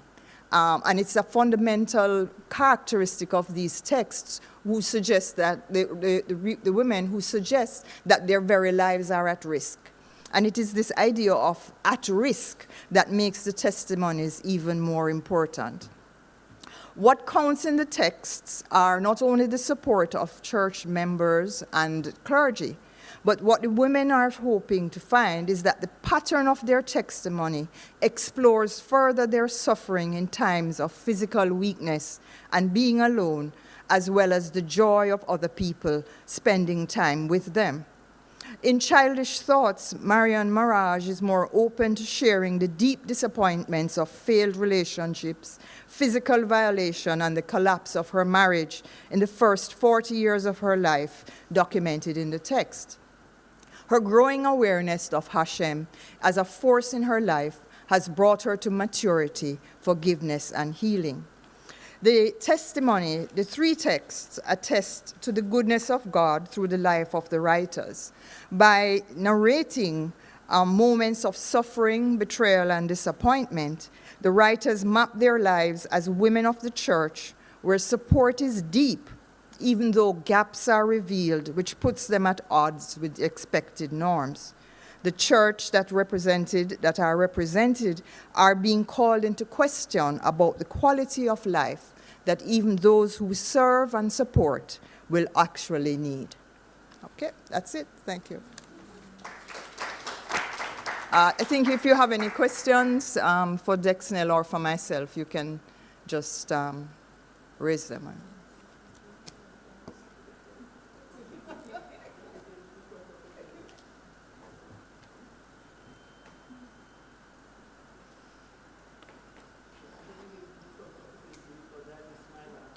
Oh, wow.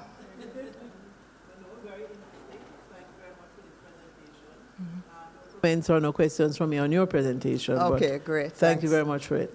All right. But I will go and ask the other researcher after. All right. Any other question, comment? We have one looking at missionary societies within the Caribbean. We have another one looking at women in the church, and I'm coining it that way. How people are telling their lives. And I am aware of the historical significance of testimony across the world. And its ability to change lives and systems. What I found and what has always been a practice in Caribbean life writing is that we have a trauma, we lose a loved one, we cope with illness, and we write a book. And it gets circulated within a few people, and the few people might be a church community, it might be the people from your community, and that never gets circulated into a larger frame. So one of the things that I recognized that was happening again was that young people, because we now have self-publishing facilities, are taking to the text to tell what they need to tell. That wouldn't have been the case 20 years ago because there was the absence of that kind of publishing facility. So I'm excited to see that across the years, the 40 years between Sistrin's book and now, that women are having pretty much the same story, but in their relational axes have changed in these three. So these are women who are committed to their church communities and are following that, but they do find that they have other things to talk about, where their voices are important, but they can't be sounded. So the writing of the testimony becomes that sounding board for them, and an avenue to start a different kind of activism. Marian, I know, has a vlog and has conversations. So in her community, Judah Generation Ministries, she has opened up spaces for people to talk about things that really, you know, to put it lightly, bond them. And so this is the kind of space that is part of the activism process.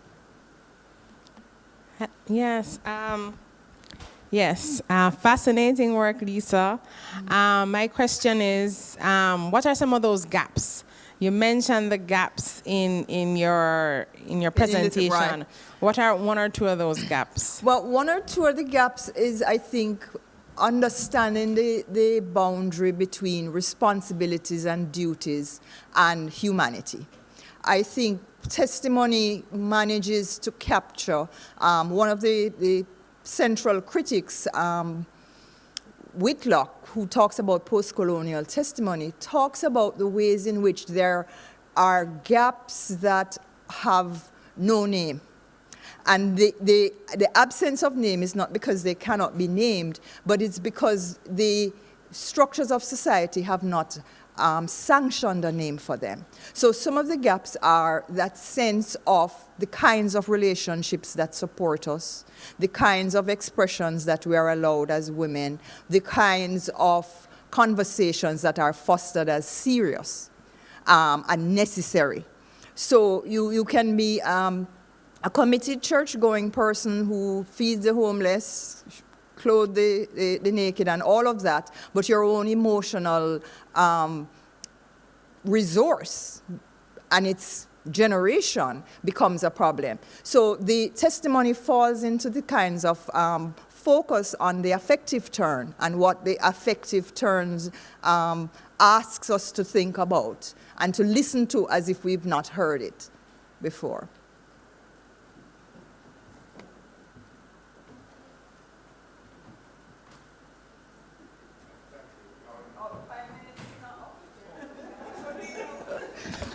Yeah, I'm tripping over myself. I enjoyed both papers.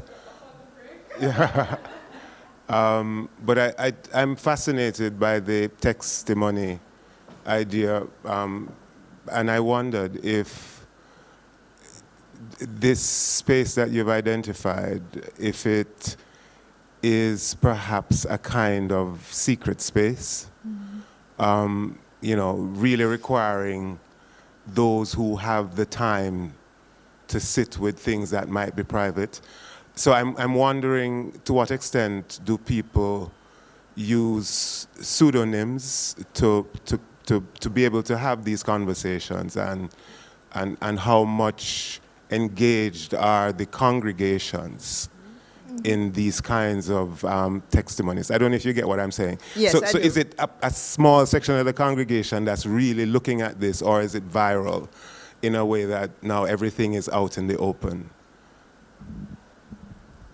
I think it's a bit of both, because I think part of what I'm focusing on is the power of testimony, and testimony on it as its political effect. So I think if it starts small and secret, it is with a sense to get a wider sense of justice across the board. So it is a kernel effort that has a mustard seed kind of effect in not only in the church, but in the society.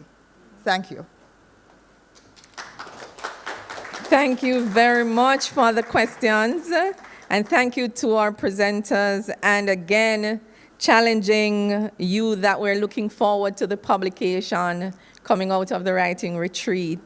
Colleagues, visitors, friends, we're up on a break, 12:15 to 12:45. We'll return.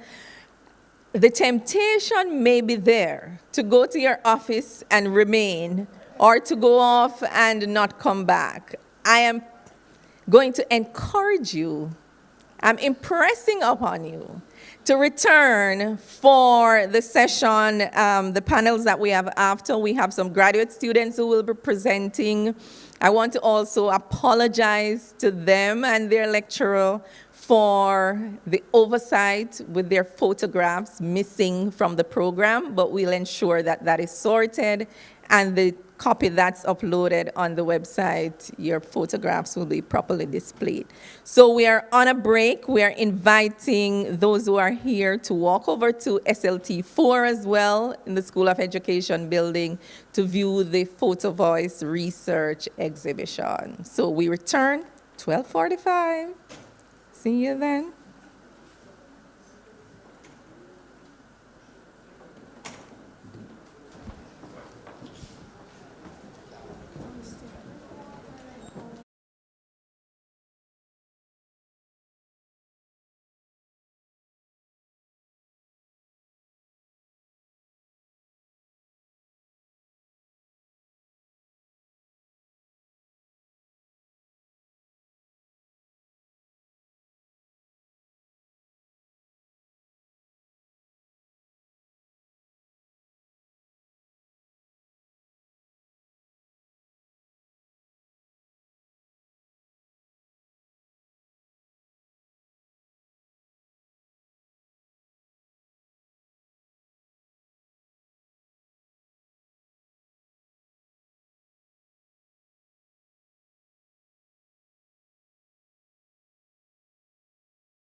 Oh, but I can't start. I'm not seeing.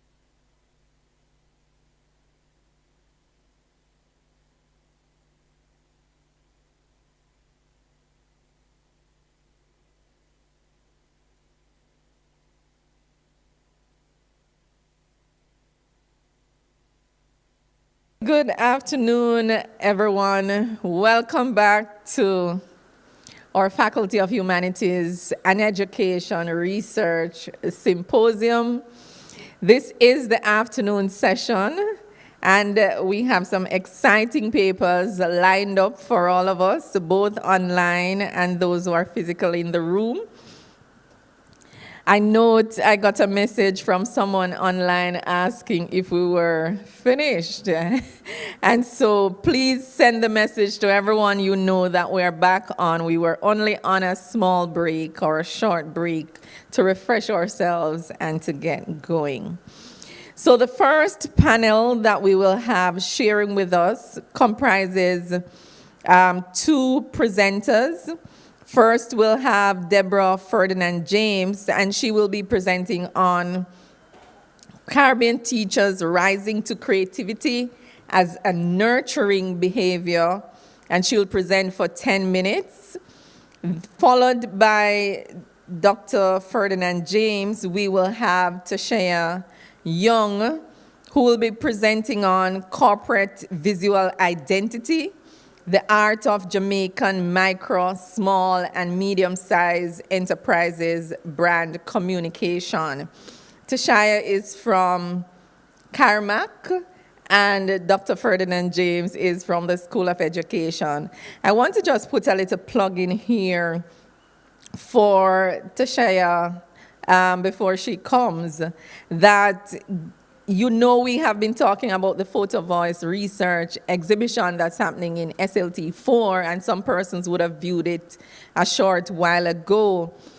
Those photographs that you were looking at were actually reframed, edited, recreated by Tashaya, because though our participants took the photographs, they were not at the right specs, as you would say, and so on. And so a lot of editing had to go into that. And they're as beautiful as ever. So much so that we have some persons who want to take some of the photographs. So that's the work that she does. So I wanted to put in that plug because I'm deeply appreciative of the support. So over to you now, Dr. Ferdinand James, followed by Tashaya Young.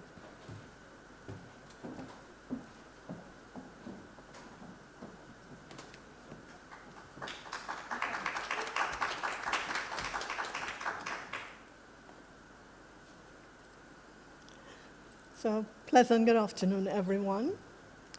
I'm probably a new face to many of you, but I've been with the Faculty of Humanities and Education, specifically with the School of Education, for about 1.5 years now.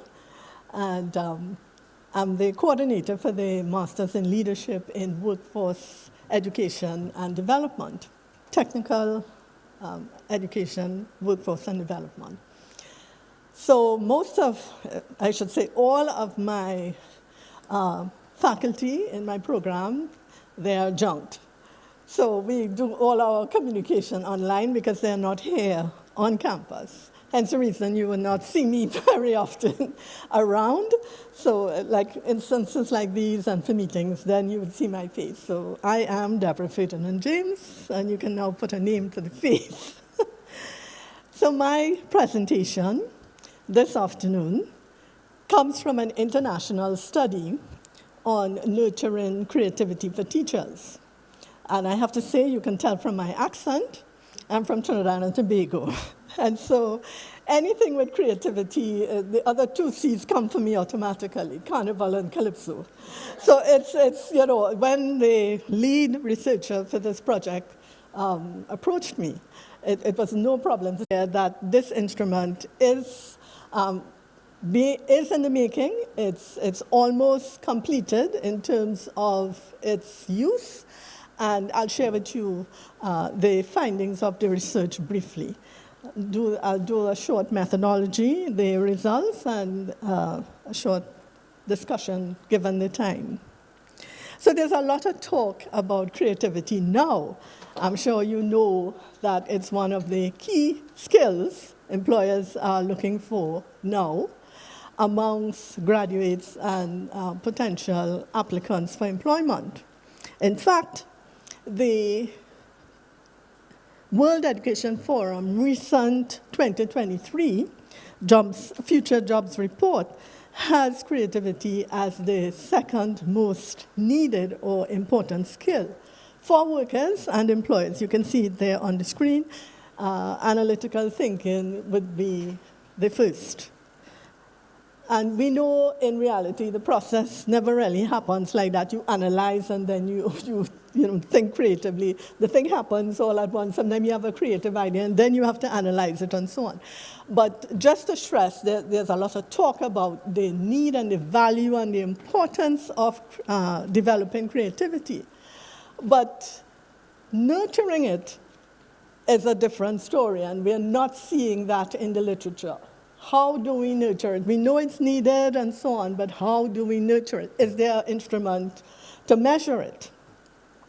So that in doing the background research, the researchers, the two lead researchers, this would be Dr. Sharma and her husband in India, they saw in the literature where creativity in terms of its characteristics and what we want to nurture in students are actually around 4 components. That would be inquisitiveness or curiosity. So you encourage students to ask questions about things they don't understand or ideas other persons have, and they need to understand a concept. You encourage them to ask questions, be curious. And the second characteristic, well, I shouldn't say the second, but abstraction is another characteristic where students would have ideas, and you need to encourage them to explore these abstractions, with their friends or even with you, to see the value in it and to understand what the abstract word or idea is about before you actually say, this is a creative idea. Well, of course, critical thinking is very much about thinking outside the box, analyzing what ideas you have, and looking at it from different ways. And motivation, where you boost the students' morale, or you help them and encourage them to learn from their mistakes.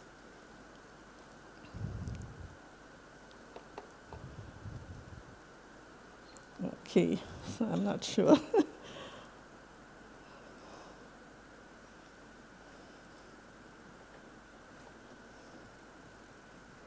All right, so in nurturing creativity, we want first to highlight the importance. As I have pointed out to you, you highlight the importance to teachers.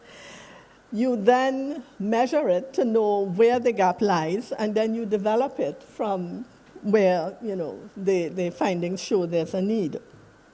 When you're thinking about the instrument, 4 conditions were used in the case of the researchers. It must be congruent with existing literature, which would be the 4 components. There must be good reliability and validity.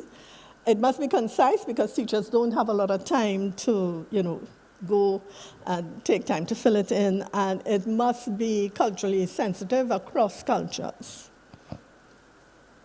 So the research was really to assess the properties, the reliability and validity of the instrument across 13 countries and across genders. So the 2 research questions is the creativity, nurturing behavior scale for teachers, CNBST, valid and reliable across countries, and does it exhibit measurement invariance across countries and gender? So it would provide an instrument to measure, creativity, pedagogy among teachers, identify where development is needed. So that's the significance. When go too much into the methodology, only to say that Trinidad and Tobago was one of the 13 countries that was part of this study. It was administered online, the instrument was administered online, and of course, various measurements were used. When you're looking at instrument, there are 15 questions, and these include abstraction. I'll just give an example of what you would have had to answer. That's the participants. Before sharing my viewpoint on the students' idea, I urge them to explore it further, and that we have an example of abstraction. Inquisitiveness. I give heed to every student's query. Motivation. I encourage students to learn the basics of the topic. They must have a foundation. And critical thinking, to develop critical thinking, I ask students about their ideas. So we have the 4 components, and just to give you an idea of the countries, you can see that Trinidad and Tobago here, only 92 participants or respondents responded to the survey, but you had 13 countries, France, Ghana, Greece, India, and so on. So the question, is the CNBS valid and reliable across countries? And as I said, I'm not going to go into all the statistical tests, but yes. And we had similar results when we piloted in Trinidad and Tobago. And you can see there the Cronbach Alpha, the positive scores, and the composite reliability scores. Does it exhibit measurement in variance across countries and genders? In essence, there are no differences across countries for countries and gender when they pilot tested it. We had similar results in Trinidad and Tobago when we pilot tested it. So in conclusion, we want to just note that motivation showed the highest rating across the subscales, with inquisitiveness showing the lowest, which indicate that teachers may discourage questions. We don't like students to ask too many questions, so that's one implication there. However, in Trinidad and Tobago, they scored the highest on inquisitiveness or curiosity compared to other countries. And I think that's because we are so used to creativity. We like to dig into things and be curious, to develop our creativity. So I'm not surprised about that. The females obtained the highest scores than males across, all 4 variables.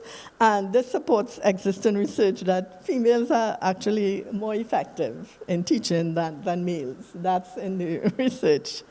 So the creativity nurturing behavior scale for teachers is valid and is a reliable scale, which is invariant across gender and countries and can be used to measure creativity nurturing behavior in teachers.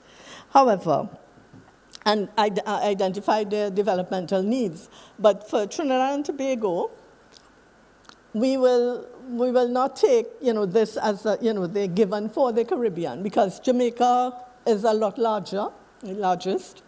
So what I will do in my future research is actually pilot the instrument here, because you have a wider cross-section of Caribbean representation among students. And it wouldn't be biased by our creativity and all our carnival and calypso kinds of creativity, that from the time you see creativity, that's what the other 2 C's come to us. And that's what I'd like to share with you, and we'll have the question and answers after. Thank you.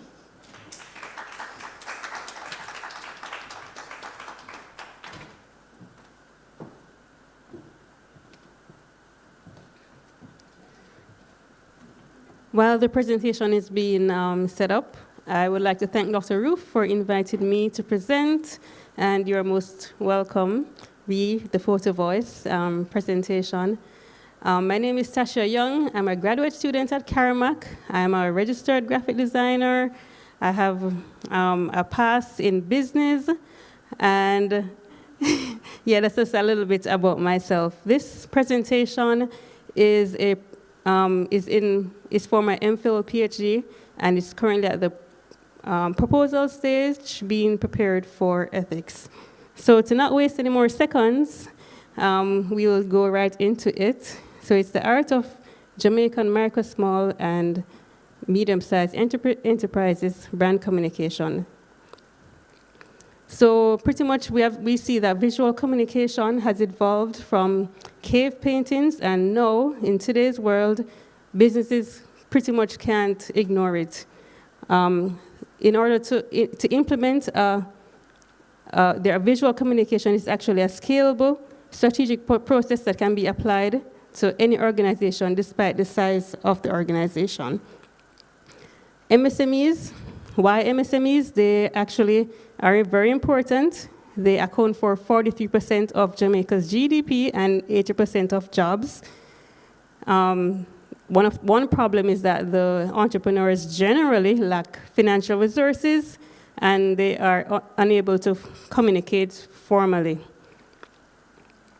Focusing on CVI is likely to aid the communication process, allowing a more precise message to be transmitted. So what is CVI?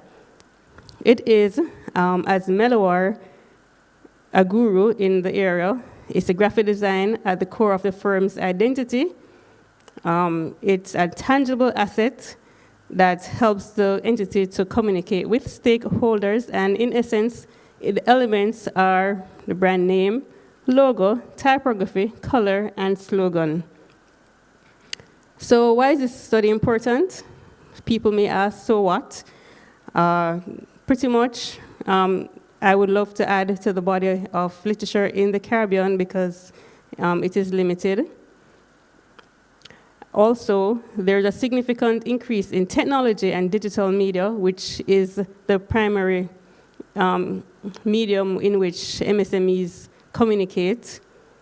And if you ignore it, it may have an implication for your geographic reach. So the theoretical underpinning includes 4 of 7 traditions of communication theory, which will be juxtaposed. These are semiotic, the epistemology of science in societal life, cybernetic information processing, sociocultural, the reproduction of social order, and the critical, which deals with the reflection, and it involves the hegemonic ideology. So to give you some more information about those, the semiotic, it pretty much is the sign, which is the CVI elements as defined earlier. The logo, the name, is what you see with meaning. The cybernetic tradition deals with analyzing like 2 different signs beside each other, creating different type of meanings. And when you think about cybernetic, you think about like computers and noise that could cause an issue there. Sociocultural deals with communication in a community or a culture. For example, red. If we see red, pretty much we think of the stop sign. Stop because we're in that culture. Most cultures, see things like that.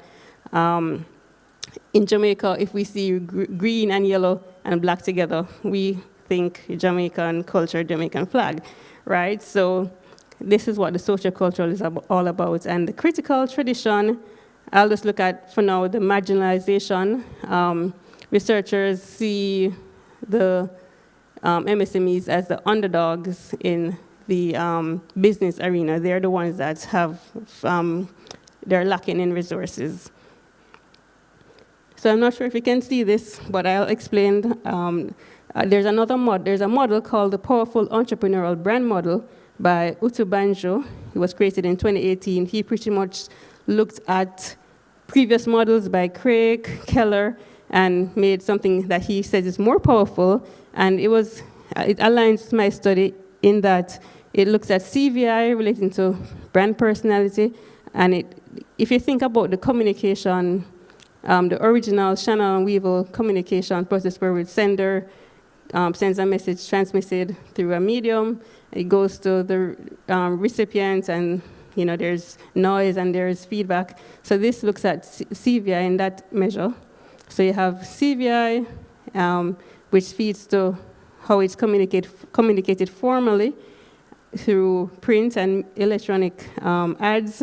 This goes to the stakeholders or the customers that are included, and they interpret these meanings and these signs and create meanings.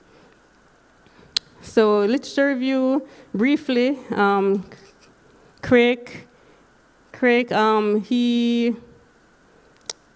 he looks at the owner's role.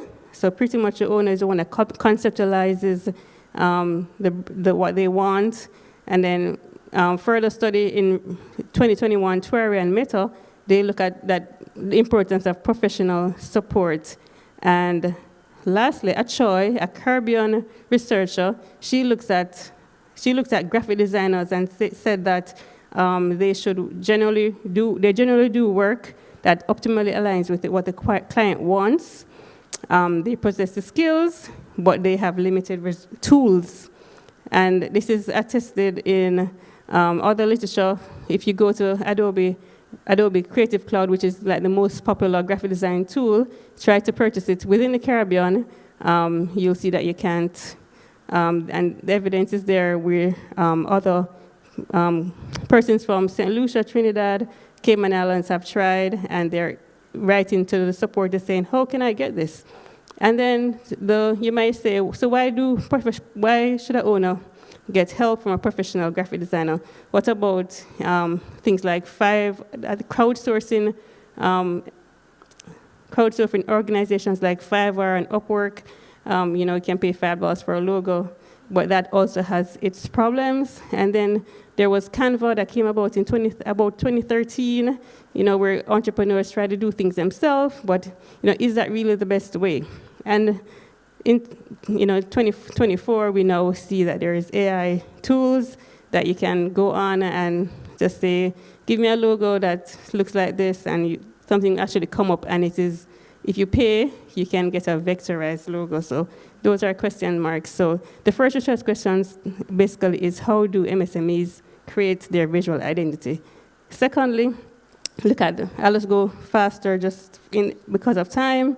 The second set of literature speaks to the brand name, logo, color, and typeface, and the slogan. So that is CVI, and how it is correlated with communication, and that they all must be aligned to strategy. And even the typeface, a study was done by Bottomley and Doyle, where you have to have specific typefaces for specific products, or your product may not do as well. And then there's looking at print and electronic media, which pretty much says that if your CVI is not consistent, so you don't have the same thing you don't have it presented the same way across print and online, then you're gonna not attract the wrong target audience and lose money and time. There's also some more literature about noise from the RGD accessibility book, which says that there's a way to signal, where the signal to noise ratio can be improved if your designs are done properly. For example, using a shorter word instead of a longer word, and it talks about accessible design as well. So we may think about accessibility in terms of somebody who is disabled, but we all will experience accessibility needs at one point. If you leave your glasses at home, for example, you are a candidate. So it says that design should have this feature built in. So that leads to research question 2. How do MSMEs utilize their visual identities to communicate to stakeholders? And lastly, the last set of literature basically tells you that if you have a consistent CVI that is well done, you will have a competitive advantage over other companies within your industry. And that leads to the last research questions. How do MSMEs leverage their visual identities for competitive advantage? So the methodology is a multiple case study research, which we know looks at real-world perspectives, and it gives an in-depth look at cases. So I'll be able to make a connection between the data and the conclusions and align them with the research questions. I aim to follow the 5 steps, the 5 components of the design research, which are listed here: reviewing literature, as you saw, stating the propositions, identifying the cases, and linking the data to the propositions, stating the criteria to interpret the findings. I won't go through all of these, but these are my inclusion criteria, which basically says I'll be looking at, for example, they have to be registered with the Companies Office of Jamaica for at least 7 years, sole proprietorships, business to customer. They should be accessible, which is a big point. And their professional help, if they use one, should be accessible. They should have online activity, etc. And these are the exclusion criteria. I won't be doing any large companies, any government agencies, non-for-profit, no companies that are 100% virtual, because they may be hard to access, no business-to-business companies. And I won't be looking at the entities' financial reports or operations or human resources. So Yin 2017 basically explains that it's not really sampling that I'll be doing, or it's not really sampling, so I'll be doing replication logic. Here is the amount of persons that I'll be interviewing 9, which is standard according to research.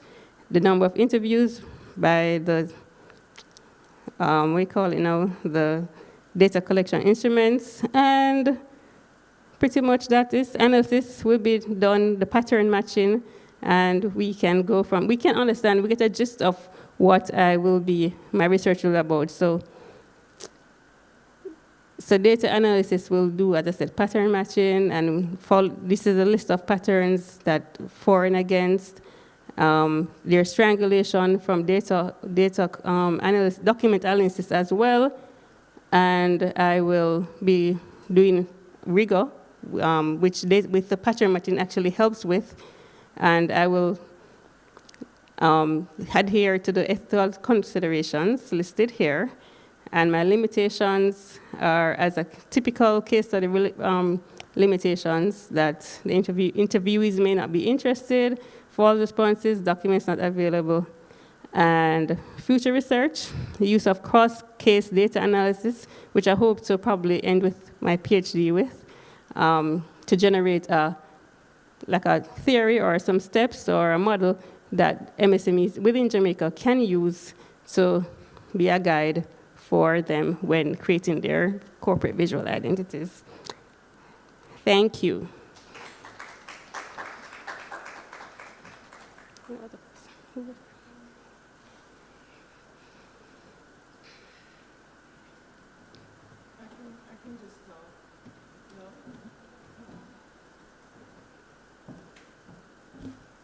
So while we get the microphone so the online audience will be able to hear. Yes. Thank you. Very interesting research. I think you'll enjoy it, as I have. I'm sure we have enjoyed hearing you describe it. Just for clarification, is it cases that you'll be looking at, or are you going to be doing qualitative research? So it is qualitative research and multiple case studies. When you say case studies, could you describe what you mean when you say case study? Is it that you're going to look at, you're going to find documentation about? So each unit of will be an entity, one MSME, and for each I will be doing not just the document checklist, but semi-structured in-depth interviews with the owners, with the designers, and then with the customers. So for triangulation, so it will be, each unit will be a case. So I would go through those techniques for all, and then hopefully to find literal replication at first, and then be able to compare for theoretical replication. So you're going to be doing interviews then? Yes, semi-structured interviews mainly, and the document document analysis. Oh, okay. Did you say the size of the companies? Well, I didn't put it in my presentation here, but the Ministry of Industry and Commerce has a definition for MSMEs and for each micro, small, and medium. So that is actually listed in their document in a table. So that tells you it's not necessarily the size, but the number of employees, how much money they make, etc. So there's actually a definition for each. Okay, one last question. I think you might find that, well, you're in the field, that a group of companies might use the same graphic artist. How are you going to get around duplicating your interviews? Well, that's a very good question. I actually didn't think about it. If they do use the same graphic artist, well, the person would have to, I hope they would agree to be interviewed twice, saying basically the interview I would want to accomplish the steps that they took and the concept behind the creation. So it will still be 2 individual interviews. However, I'm hoping that the person will be willing to spend the time. Okay, all right, thank you very much. Yes, you're welcome. Thank you for that question. I'm not in the area, but it may suggest that you'll have to find somebody else to get some more insights based on what you're looking at. Remember, we had 2 presentations in this panel, and so I have a question for Dr. Ferdinand James as he looked at creativity scale. I'm interested in that. What are the implications of a creativity scale for us as lecturers as we look at this process of teacher evaluation, teaching excellence, and so on? Your thoughts? Yeah. So as teachers, we nurture minds, we prepare them for life, we prepare them for work, we prepare them for society. So it is pertinent for us to nurture this, know how to do it, our creativity nurturing pedagogy. This is now at the forefront of preparing our students for life and work in the 21st century, and more so for this digital economy that is now the new normal. So that the implications would be, if you start earlier, if you know how to nurture creativity, you would be able to develop that skill and competence in your students from a very early age and give them the foundation they need as they go through school to prepare for the entry into the world of work, which is very competitive now. Employers are really looking for persons who could think creatively, analytically, and innovate to give them that competitive edge in the job market. And so I'll stop there. Sure. Dr. Ferdinand James, and that's from Paul Codner. And he says, your presentation finds that women display more creativity than men in teaching in the classroom. What accounts for this? And he goes on to say, given the increasing marginalization or absence of males from the classroom, might it not be possible that men don't see the classroom as a space that is conducive to the exercise of their creativity? Okay. So for the first part of the question, the research did not show that teachers are more creative. It shows that they are more effective in teaching. Because they rated, all their responses were higher than the males across the 4 scales. So it's not just creativity, per se. Males are given more to be providers, and that's our culture. That's how they were brought up, protectors, those kinds of inclinations. So that's a cultural thing. It is not that female teachers promote themselves as the ideal for the teaching profession. Those are cultural things that we have to deal with, but certainly I think with the what's happening with the performance with boys in schools and so on, we do need more male teachers so that the boys would have male role models to look up to in terms of helping them to develop as males and to improve their performance.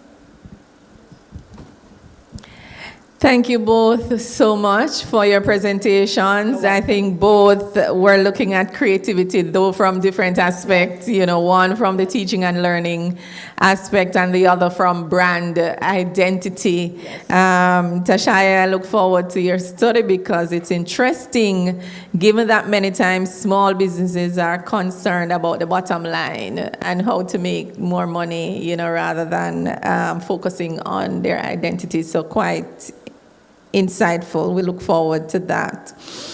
We are moving to our next panel, which is panel 5.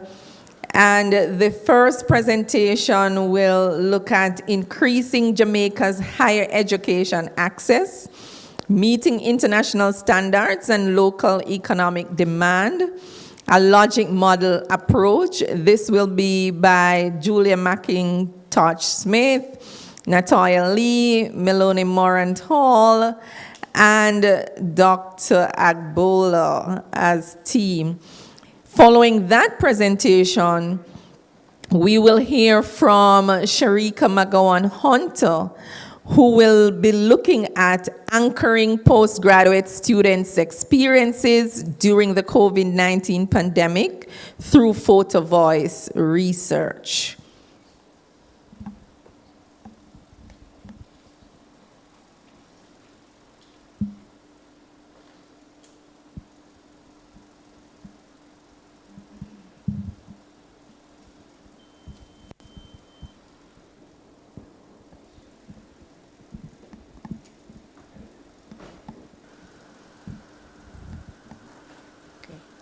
Good afternoon.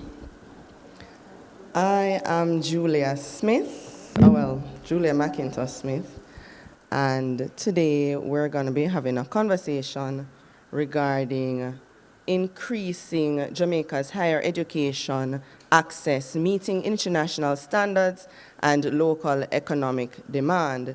This paper is a collaboration between Dr. Agbola, our course lecturer, Melanie Moran Hall, and myself, as well as Natoya Lee. The proposed approach to increasing education, the access to higher education, was explored using the approach outlined by UNESCO regarding the development of educational sector policy plans.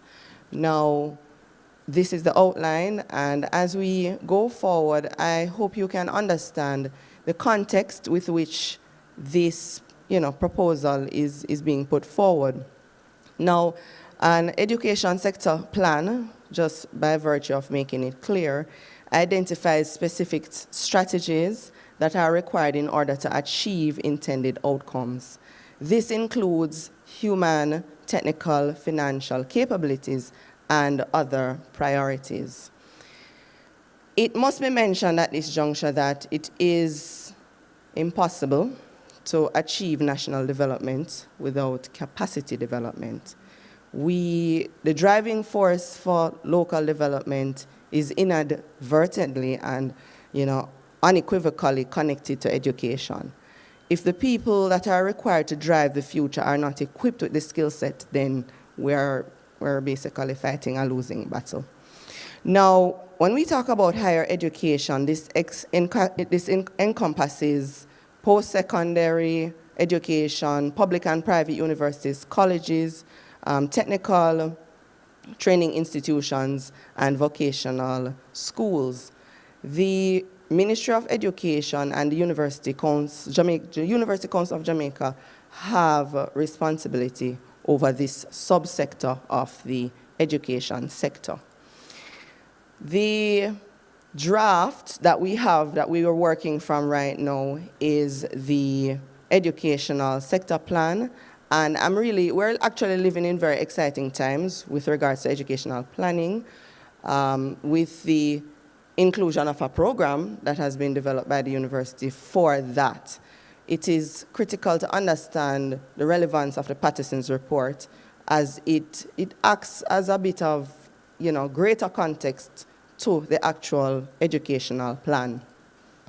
Now, funding, when it comes on to education, as we know, we're currently in the middle of somewhat of a situation with that. And we understand that money makes the world go around, and as such, there has to be consideration with how the money is being allocated. Currently, education is funded, higher education is funded by the government providing subsidies.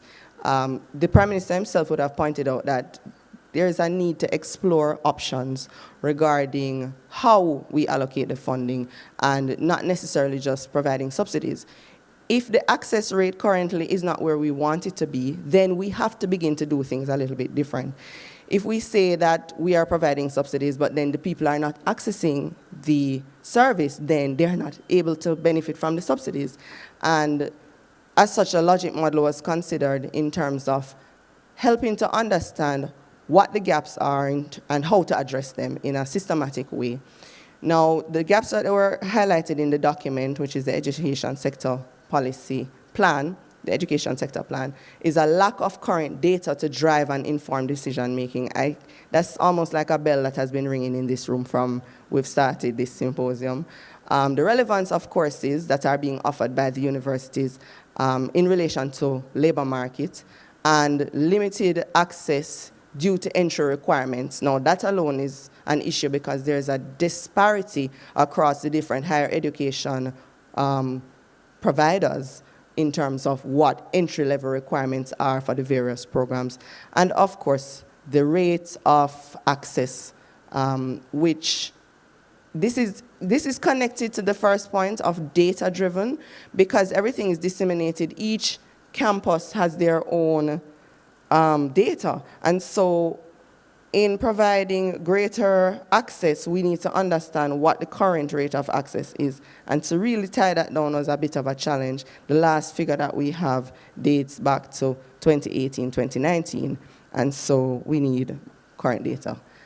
The limited data that we did find does demonstrate, however, that with regards to higher education, there is a very limited number as highlighted in the section that is turquoise, right? So it's a very small percentage of our population that is matriculating to higher education. And even in that, there's another issue with regards to after persons acquire education, are we as a nation benefiting from that? We always hear the term brain drain. Now that is another concern. After we would have implemented these subsidies and grants, where would that brain power then, how would that serve our national development? We have to come up with creative ways to do that. And so policy formulation is key. We'll not spend too much time talking about policy positions, but we will go on to the methodology, which speaks to carrying out a SWOT analysis, which was done in the current sector plan.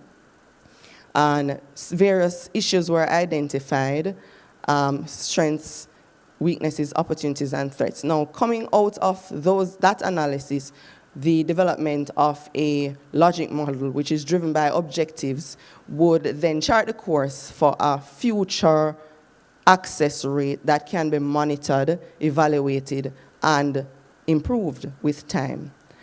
Now, the design of the program was mapped directly as a result, would be mapped directly as a result of the outcomes from the logic model. The activities, the inputs, indicators, and outcomes would fall under the general goal of increasing higher education access to meet international standards. And these standards are directly mapped to the to the strategic goal, right, for UNESCO, which speaks to ensuring inclusion and equitable quality education and to provide lifelong learning. So there needs to be, a way of ensuring that people are able to access and that they are not prevented from accessing because of their situation or their peculiarities and so on. So we need to make it affordable. And not just make it affordable, but also through the use of an action plan that is geared towards data, go to the root of the matter. What is happening with that major gap that we see in the previous chart with all the people that have left high school and some of whom have the qualification to access, but for some reason have not been able to bridge that gap. And so we need to be narrowing that gap and also be providing decent work for people after they would have acquired that education so that they don't end up leaving. So using the logic model, then we'll be able to develop strategies, have timelines to measure specific actions and targets for the programs that we would design to achieve the intended outcomes. The monitoring and evaluation would be built in because the logic model facilitates that kind of exchange, as well as causing for an understanding of all stakeholders with regards to what we're really trying to achieve and how each person on their leg of the journey is impacted by the decisions that are being made. I'm not sure how much time I have left. Okay, so I think I was efficient in that. And I just want to thank you so much for your participation and attention.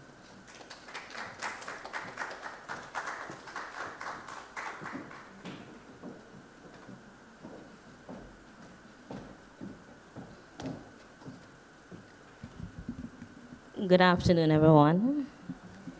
Since I'm the official timekeeper, I know one is going to be timing me, so I think I have all the time in the world. So my presentation this afternoon, I'm presenting on behalf of a team of researchers, 3 team leads and about 10 co-researchers. And I'll be presenting on behalf of my team. I hope I will do them justice this afternoon. All right, so we're looking at, and I'm seriously not timing this, so someone would need to, okay. All right, so we're looking at anchoring postgraduate students' experiences during the COVID-19 pandemic through photo voice research. What does this mean? It means that we're looking at how students during COVID-19, how they coped. And these are postgraduate students at the University of the West Indies. How did they cope during this period of time? And for those of you who are not familiar with what photo voice means, it's really the idea of using photographs in research. So imagine being able to take photographs and meet in a setting to talk about these photographs. So essentially that's what it was for us. The 3 lead researchers are Dr. Carmel Roof, who is a lecturer here, you know her very well, Dr. Therese Ferguson-Murray, and Dr. Sharon Stewart, who is no longer here, but she's at the University of Connecticut. So why do a study like this? Why would the lead researchers embark on such a study? Now, the background to this is the fact that there is an increased number of adult learners pursuing higher education. The reasons vary for upward social mobility, among other personal reasons. And within the backdrop of this is that there was COVID-19, and we all know how COVID-19 was for a number of persons. So the researchers wanted to have a sense of how these postgraduate learners were coping within COVID-19. Rationale, what are the reasons behind doing this? 3 reasons here. 1, to give students an opportunity to interrogate the post-colonial outcomes coming from a colonial legacy. There's a need to actually interrogate how postgraduate learners are learning now within this space as post-colonial learners. Also, for locally contextualized epistemologies, what that really means is just finding local knowledge, creating knowledge that has come from us and not from our colonial masters, so to speak. And also, and very importantly, finding alternative methodologies for research. And within these alternative methodologies is photo voice, which is an empowering one for adult learners and generally participants. Also, the significance of the study, and quickly, is really what was said earlier about decolonizing theories, policies, and practices within Caribbean higher education, and also the idea of participants learning together. At the heart of qualitative research and Photo Voice is really about collaboration. Photo Voice created that opportunity for persons to collaborate, to co-construct, and to find the meanings. And also for advocacy. Photo Voice is very keen on advocacy. And if you were to go into the exhibition in room SLT4, you would see some samples of the actual photographs that were taken by participants. Now, the methodology that was used, as I said earlier, is actually Photo Voice. Photo Voice has 3 main goals. One, it gives persons who participate in this sort of research the opportunity to reflect on what's happening within their community space. Not just to reflect, but to record what is happening within their community space. It allows for dialogue and also, ultimately, for policy makers. The data collection, it spanned about 5 months. It started with a photography training where participants were taught how to use their photographs, their phones rather, to take photographs. I know we all know how to take photos, but to take photos for research, we had to sort of be schooled into how to do that. Whether that was successful or not, that's another matter, but the idea is we got this training. And then it culminated in the 5th Photo Voice session, which lasted over 2 hours long. The methodology. Now, the participants, there were 10 postgraduate students. 1 was a PhD student studying in the USA. She started in Jamaica and she continued in the USA. There were 9 master's students studying in Jamaica, 1 male student, 9 female students, and 9 first-generation students in all. Data collection, 25 photographs in all were collected. 6, in terms of data analysis, there was over 6 hours dedicated to the analysis of this. And after all the coding happened, there were 3 themes that emerged, and here they are. So theme 1, there's a multiplicity of emotions, guilt, grief, and loss of former self that these adult learners experienced.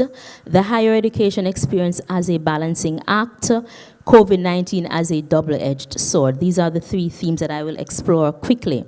So theme 1, you are seeing a picture here that came from Marlette's narrative. Marlette, she took this picture in particular.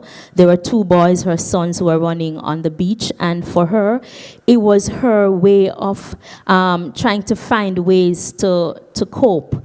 There was a lot of emotions that she was feeling at the time.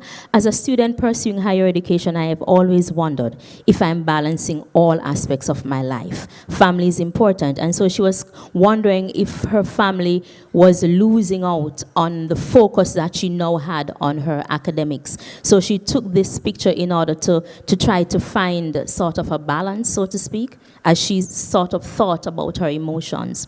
Theme 1 continued, and we have here a beautiful photograph of the sea. And here it is, Carmen, in her narrative, she says that at times I feel lost in the middle of the sea. Now, this is someone who is going through her education within COVID-19, and in terms of reflecting, she feels lost. At that time, she felt lost. She felt like she was struggling. Again, the balance of the family and so on. So she felt that there was guilt that she was experiencing, and she created this simile where she says that she feels like there's a wave of guilt crashing against the wall I put up to stay focused, again using the photograph to explain her emotions at the time. Then we have theme 2, the higher education experience as a balancing act. And here we have Sunshine Girl. She's sharing her experience. She's a single mother at the time, and she was going through her experiences. And it was that her son now became the person who was leading or being the mother, because she was so overwhelmed and exhausted with caring for him and pursuing her education during this time of COVID-19. So the roles reversed, and he now became almost like the mother, trying to help her through the process. Then we have theme 3 here, COVID-19 as a double-edged sword. And Michael, in his account, he took a picture of and the picture, we could see the sunlight coming in. So he's looking at COVID-19, there's a lot of darkness. However, though there is a lot of darkness, COVID also created a light for him because he sees the light at the end of the tunnel. Then Janelle, she took 2 photographs that would represent about the same thing. So again, COVID-19 was a dark place for Janelle. But even though it was a dark place, and she took a picture to actually represent this darkness that she was experiencing, on the flip side as well, COVID-19 as an adult learner was also a space where she could benefit from slowing down. So she took the picture of the clock to represent the fact that she was able to slow down, to focus on her studies. So COVID was both good and bad for her. In my 2 minutes, let me go through the implications quickly. So implication 1, having gone through this study, adult learning experiences in the Caribbean, it's unique. According to Blackchen 2013, the experiences that Caribbean adult learners go through is quite unique. It is uncommon to have so many first-generation learners at a premier research institution. And therefore, adult learners, they go through a lot, they have a lot of responsibilities, which is compounded by the fact that there are a lot of socioeconomic issues that they have to contend with.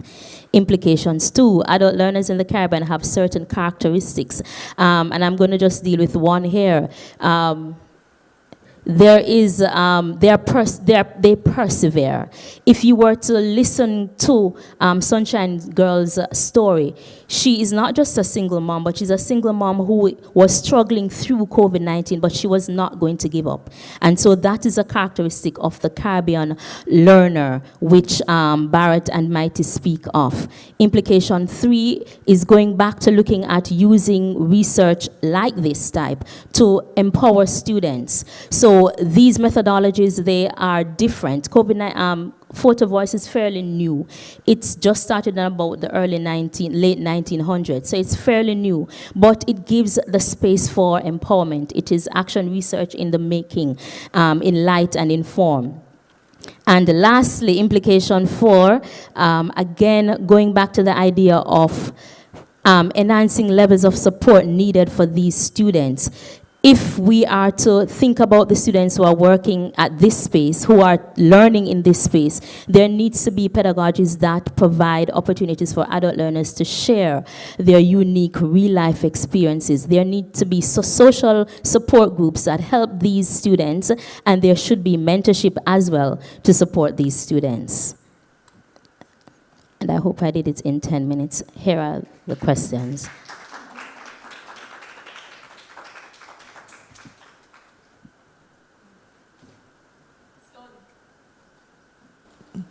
This is where we now have the opportunity for comments and questions. We have a question online from Jasmine Roof Landell, and I think the question is for our first speaker.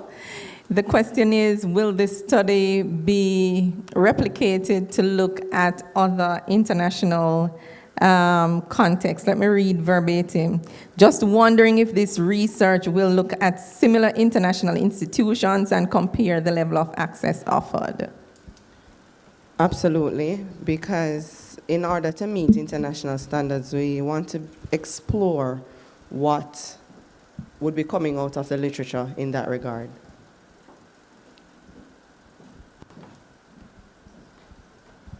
Thank you both for your presentations. I wanted to ask, how is it that we have so much old data for education? What is really driving some of the policies that are being implemented now? Philosophy, perhaps. One of the issues is the decentralization of the systems. So we have the University of the West Indies, we have the University of Technology, we have the teachers' colleges, we have the nursing. So everybody has their data. And so this study seeks to provide a way in which we can begin to collaborate to strategize. And that's one of the main reasons for that, to begin to collect data, meaningful data. Okay, thank you.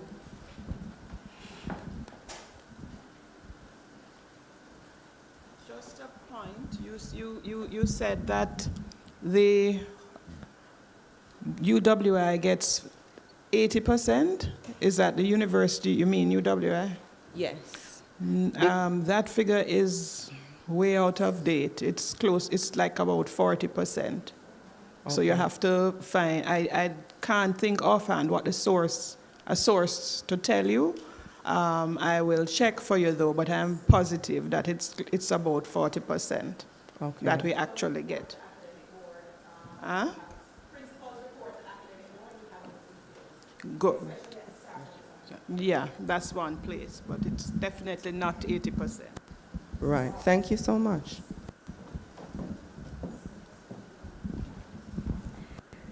Last question, comment for Mrs. McGowan Hunter.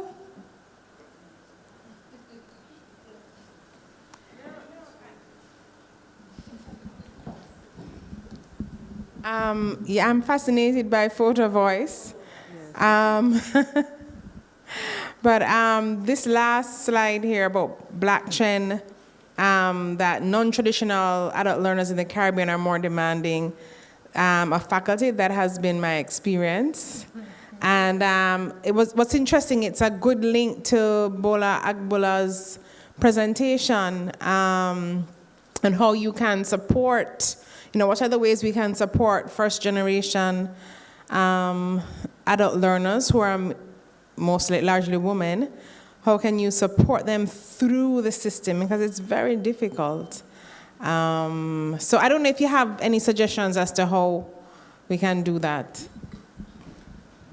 The suggestions, maybe I went too fast going through them, but the idea of providing mentorship, I think, is critical in supporting these adult learners. If they pull so much on faculty, mentorship is definitely needed, and also social support groups, I think, could be able to support them as well. And not to neglect the fact that pedagogy is how it is that you teach within the class. Sometimes they just want a voice. Sometimes, and I think Photo Voice allowed them that opportunity to just share in that space, and that in itself was liberating, just being able to share. To introduce the next panel, I'm going to use moderator's privilege here to ask if that is not an additional theme in need of a voice. Perhaps the thing is, the photo voice itself suggests that there's a voice that is behind the photos that are taken. So that could be an outlet as well. Yeah. You'd think that when you go to the photo voice exhibition, you'll see that that is a forum too, where we showcase what it is that happened during that space in terms of the photos that were taken and so on. That's in a sense, some amount of advocacy. In a sense, yeah. Fascinating work. I now understand Dr. Roof. Private conversation there.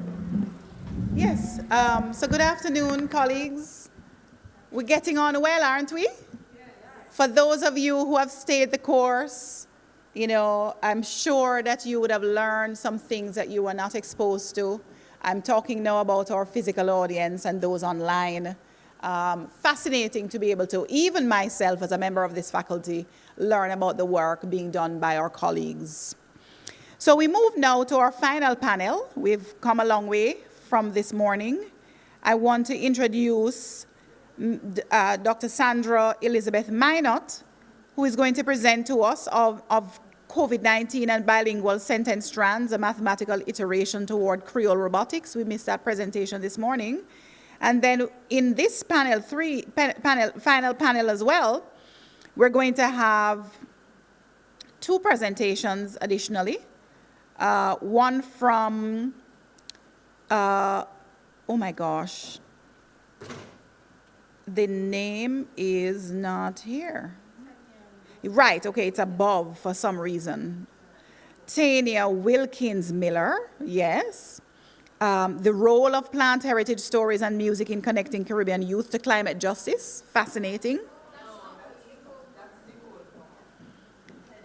So you see?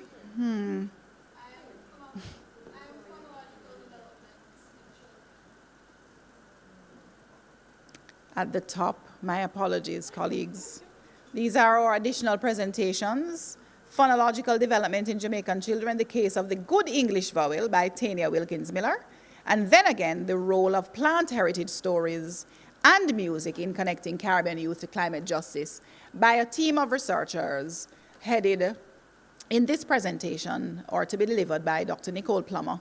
But the team includes Marissa Wilson, Sylvia Mitchell, Aina Yaniva Torman, Charmaine McKenzie, Patricia Northover, Thera Edwards, Kate Donovan, and Anthony Richards, some of whom are in our audience. So in the order that they were introduced, I'll just ask each presenter to come up.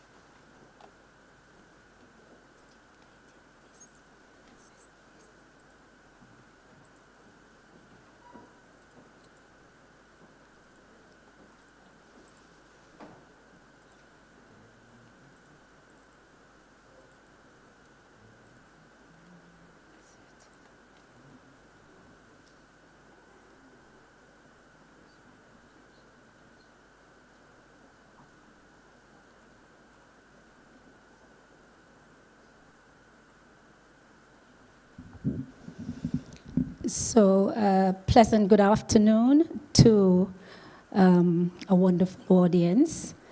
Let me thank you so much for facilitating a shift in the actual presentation mode that should have taken place this morning. My name is Sandra Minot, and I am a language arts facilitator and specialist in the Department of Language, Linguistics, and Philosophy. This afternoon, I would like to share with you a longitudinal research paper that was conducted in 2004, and of course, continued up to the COVID period. There were some interesting findings around students' performance in English language proficiency at the grade 4 level.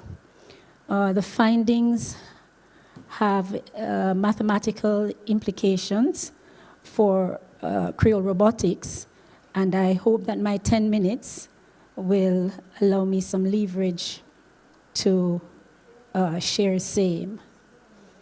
10 minutes. Okay.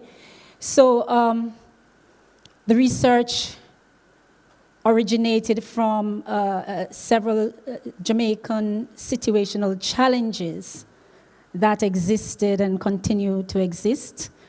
This was way back in 2004. And that is that the Jamaican speech community consists of 3 distinct varieties of standard English, and that our students, children, early childhood writers, have to compete with this challenge. It is a challenge because many of the early childhood speakers reflect these varieties within the form of their written English composition. Lati Bodair, 2014, Roberts, 1998, Madden, 2012, and Taylor, 1963, as far back, has recognized that this is really indigenous to Jamaican writing style amongst our early childhood writers. It is a problem because it is affecting the actual language performance outcomes of many of these early childhood writers at the grade 4 level particularly. So the focus of this paper surrounds grade 4 early childhood writers. The language that they hear at home is often different from the variety of English that they are expected to write in, and it is creating and has continued to create a gap in the English language outcome performance. This gap is very important for us to note because it creates inequity between genders and performances, as the research showed.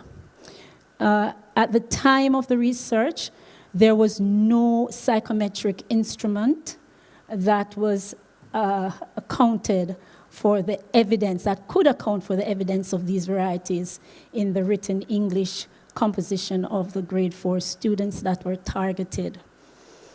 So we go into the fixture.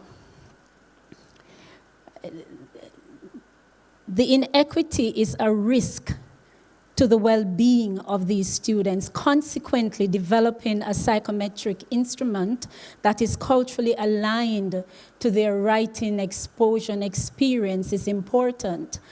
Owens 2015 points out that it has implication for communication barriers within young learners that could transcend beyond the years and consequently evolve into emotional and psychological difficulties that could affect their mental health and even their social performance in society. And she suggests it's aligned to violence.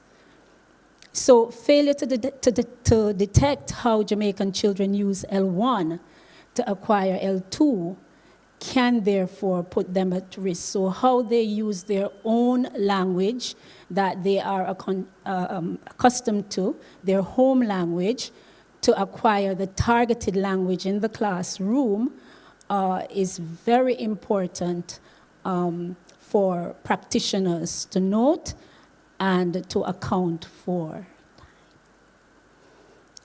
Share with you very quickly some outcomes as evidence that this is a problem.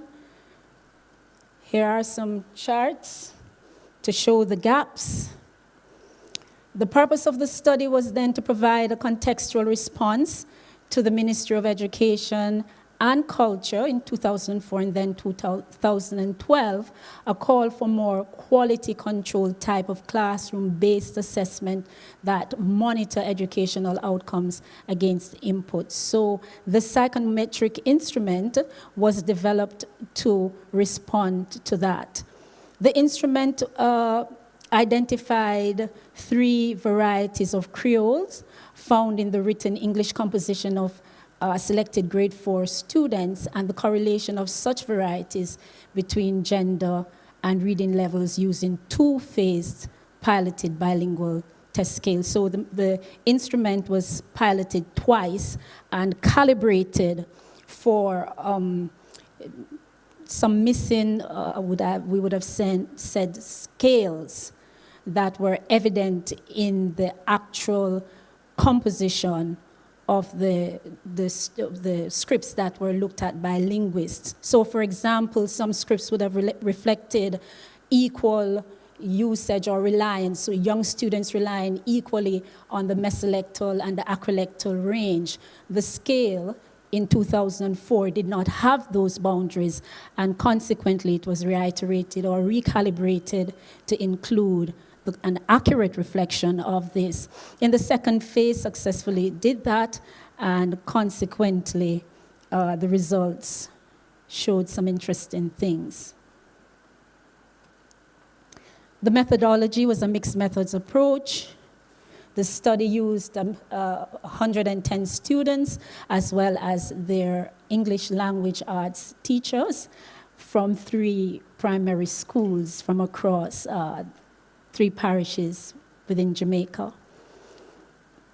The instrument, an observational checklist, a written English composition question demanding 150 words from the grade 4 participants, a student questionnaire that consisted of open and close-ended questions, and there were very varied types of questions.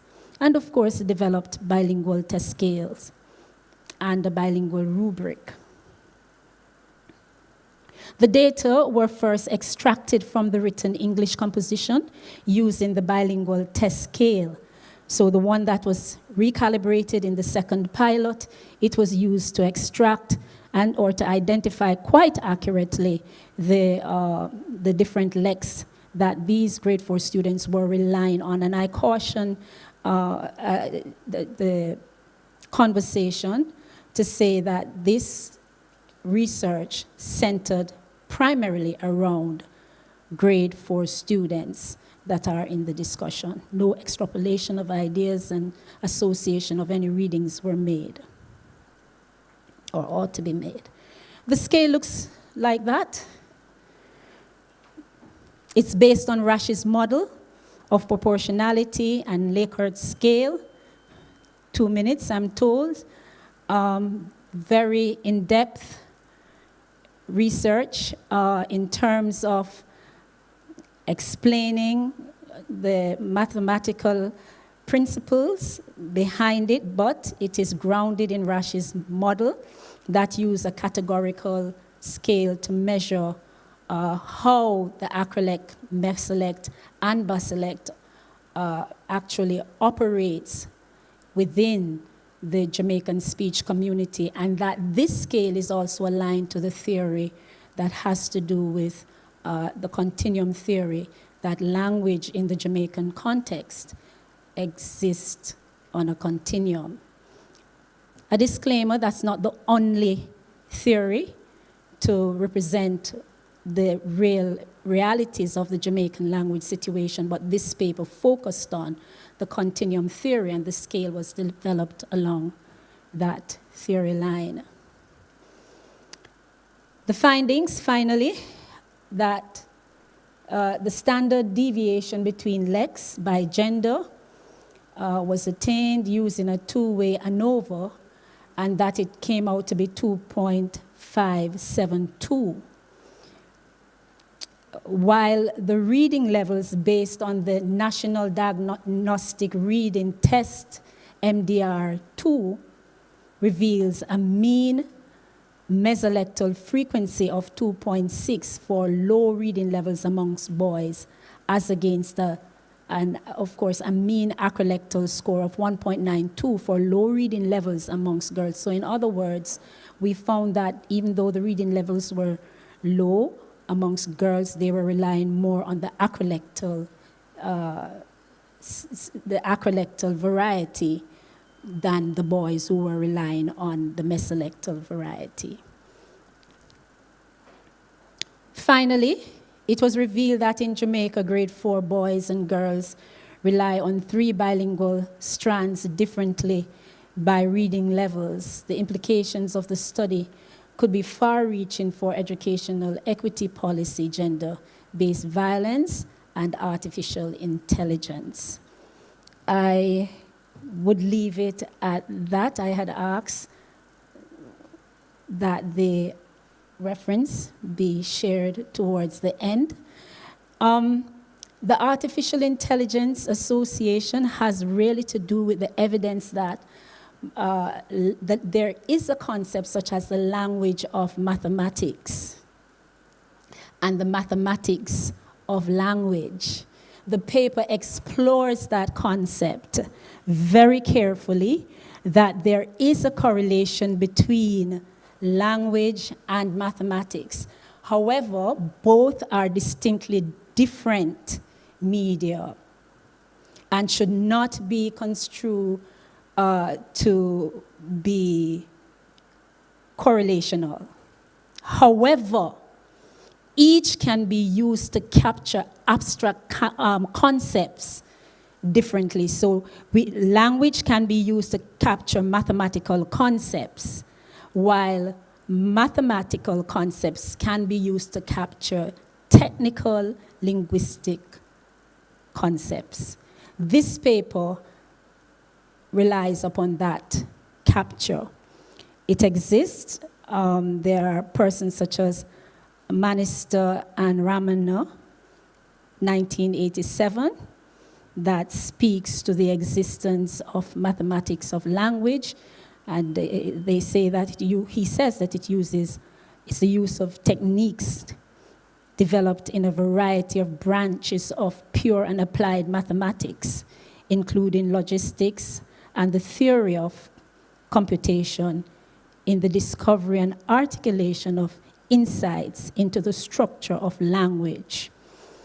And of course, I did say that the actual mathematical technique relied upon Rash's model for insight, and by using that model, it was able to computate the correlation that exists between these common legs, the acrolect, the mesolect, and basolect, within the speech community, the Jamaican speech community of many of our Jamaican grade 4 students. I thank you. That's it.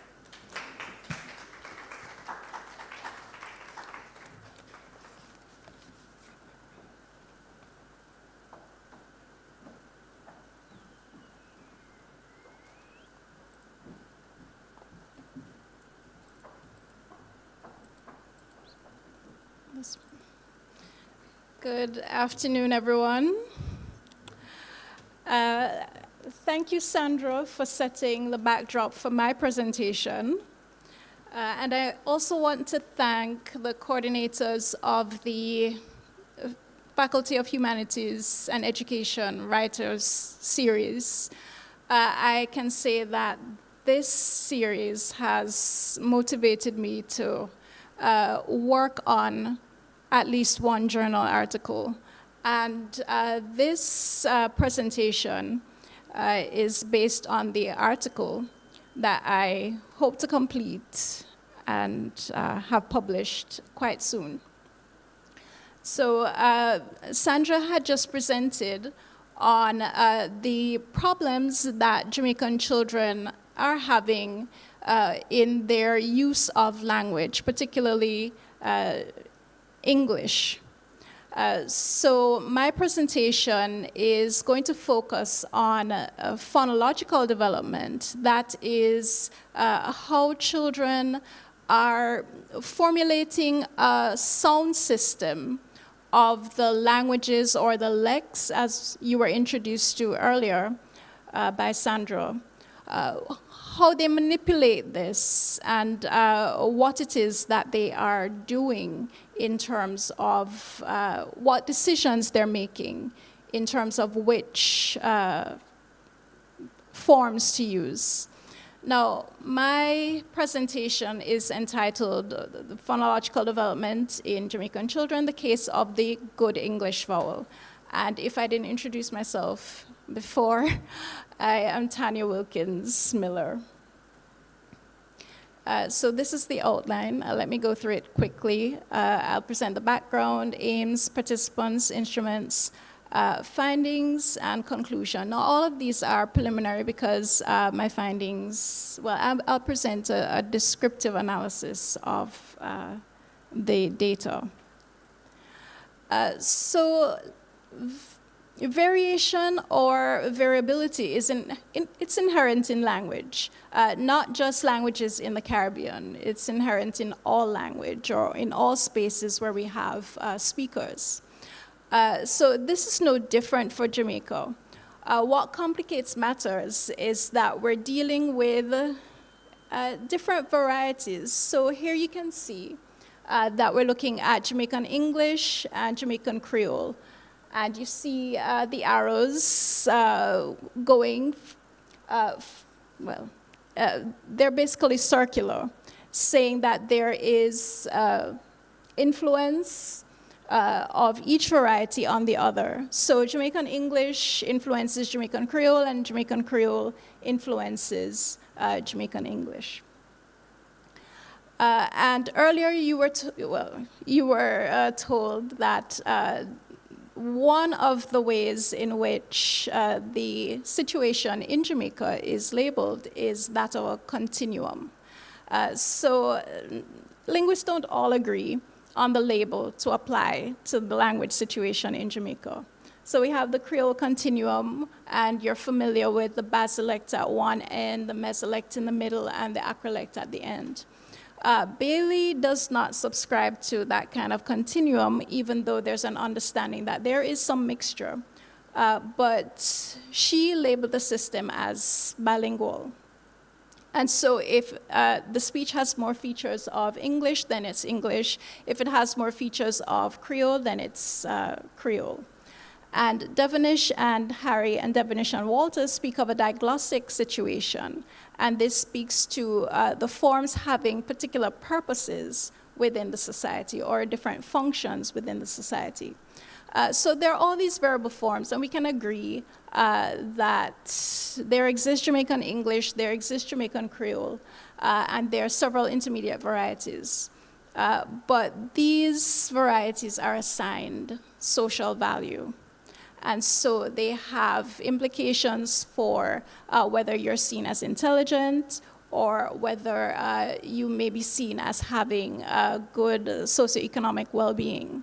And children have to navigate that. And don't think that they're not internalizing all of that at a very early age. Now, what is it that is presented at school? What is supposed to be the language at school? Well, this is our idealized version of it. I'm sorry that this isn't coming out very well, but what is highlighted is competent in the use of SJE, use of standard Jamaican English, help them to move gradually towards standard English, so we can see that the ministry's desire is for children to be competent in standard Jamaican English. There is an understanding that children enter the classroom, many of them enter the classroom with Jamaican Creole, but teachers need to move them from Jamaican Creole towards standard English. Now, standard English or good English, what exactly is that? Well, looking from a phonological perspective, there are certain sounds that will identify Jamaican English as opposed to Jamaican Creole. And I'm going to focus on one of them. Before I speak about the vowel, there are other sounds that you may be familiar with. So the TH sounds are markers of English speech, as opposed to the T and the D of Jamaican Creole. And there are two good English vowels, but I'm focusing on this one, which is it's called the lot vowel. So it's that vowel that you hear in the word lot. And it distinguishes Jamaican English from Jamaican Creole. So we have Irving Sobers, Beckford, Wassink, Mead, Wells, all agreeing that this vowel distinguishes Jamaican English from Jamaican Creole.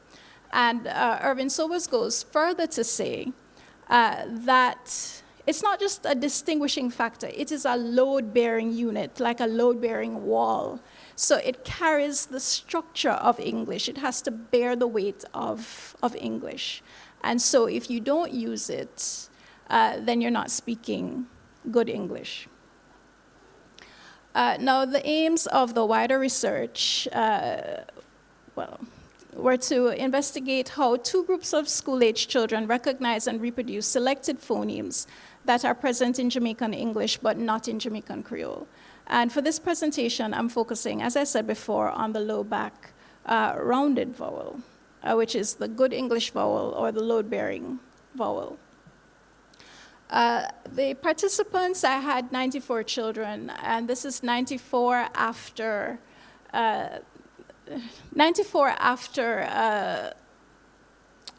those who did not do well on the baseline tests were removed, and these were the children who responded to the task.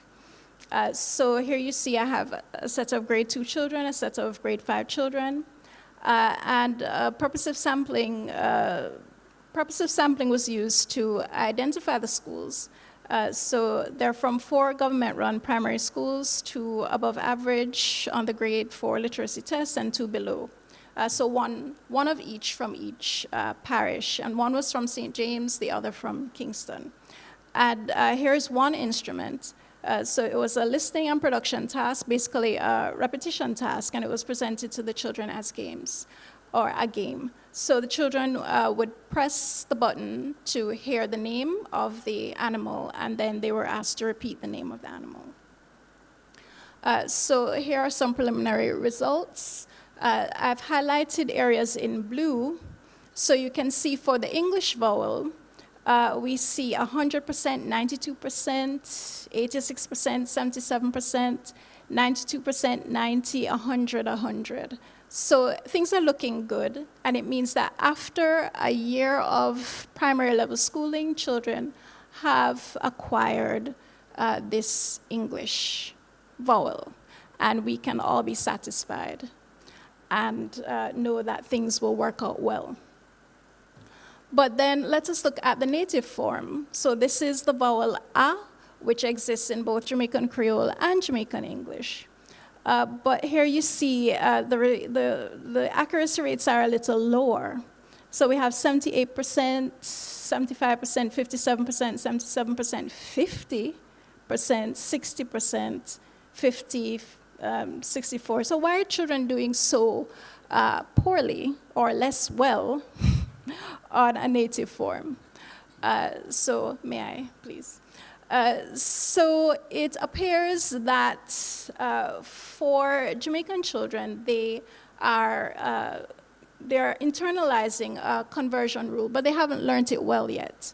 So wherever there's a Jamaican, wherever there's an A, then you should produce A. So even if you hear A, and you're going to say A, if you're speaking English, you need to say A, because that is good English. So they're performing better on the Jamaican English form, but not well on their own native form, which suggests that they are not just using the acoustic signal. That is, they're not just listening and repeating, but they're using sociolinguistic decisions to determine which vowel to produce. So if I'm in a school environment, then I'm speaking English, so all my As are Oz. And for the errors, most of the errors were Oz.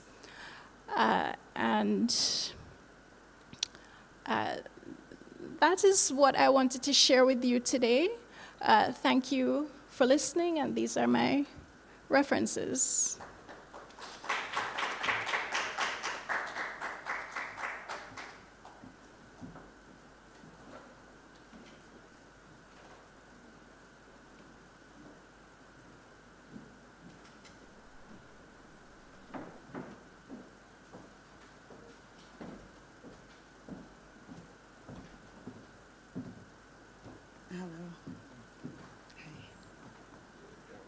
Using my own device, I have the connecting cable and everything.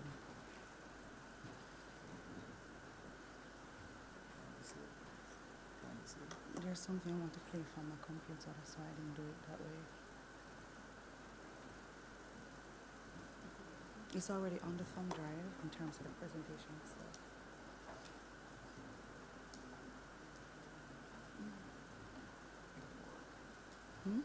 This is an atrium where that the audio. So, because I came in here already and they had the audio.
I hope you're hearing me clearly. Yes, you're also hearing that my voice is not 100%, but I'm happy to be here, and I have two of my co-researchers with me, so if it goes totally, they'll pick up where I leave off. So I am but just a small representative of a wider group that is passionate about food and about climate justice. So my talk today is entitled The Role of Plant Heritage Stories and Music in Connecting Caribbean Youth to Climate Justice. Now, as you can see from the board, we are a multidisciplinary group. We include researchers in anthropology, cultural studies, in geography, in biotechnology, and you name it. We have researchers from Salises, and we also are a blend of Caribbean and European researchers. So we are one of the best examples of collaborative research that there is. Now, in terms of the project background, the title of our research that we conducted was Recipes for Resilience, Engaging Caribbean Youth in Climate Action and Afro-Descendant Food Heritage through Story Mapping and Song. We implemented this research between September 2021 and February 2022. There were 25 Afro-descendant and indigenous youth aged 14 to 20 from several Caribbean countries. In fact, we were well represented across the region. And we had engaged them through our youth partners, our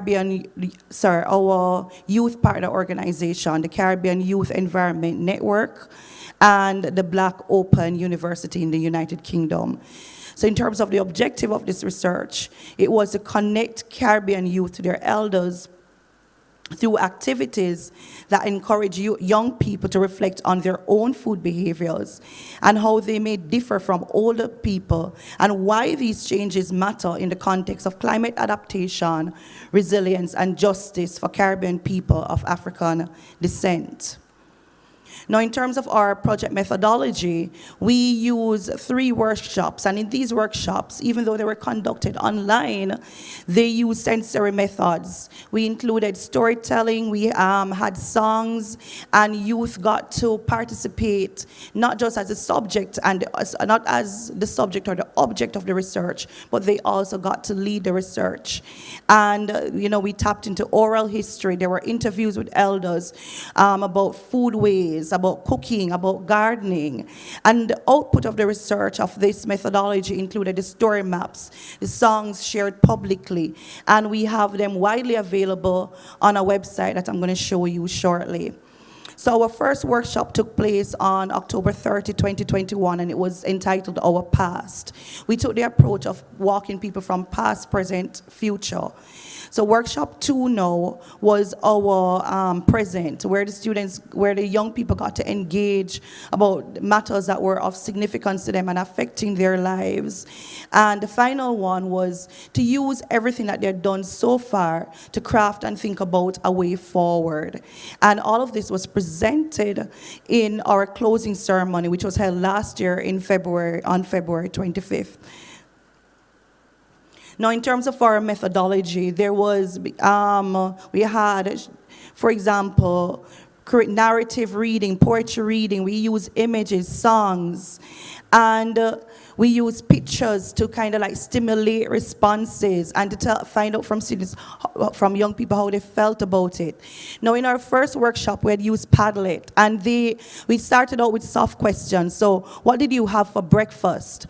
But while it was soft questions, it also allowed us to explore just the fact that there was a dichotomy. There were some who were still very much interested in ancestral foods, and there were others who were having like bagels, sandwiches, orange juice, fast food. And all of this comes into the song that we're going to talk about.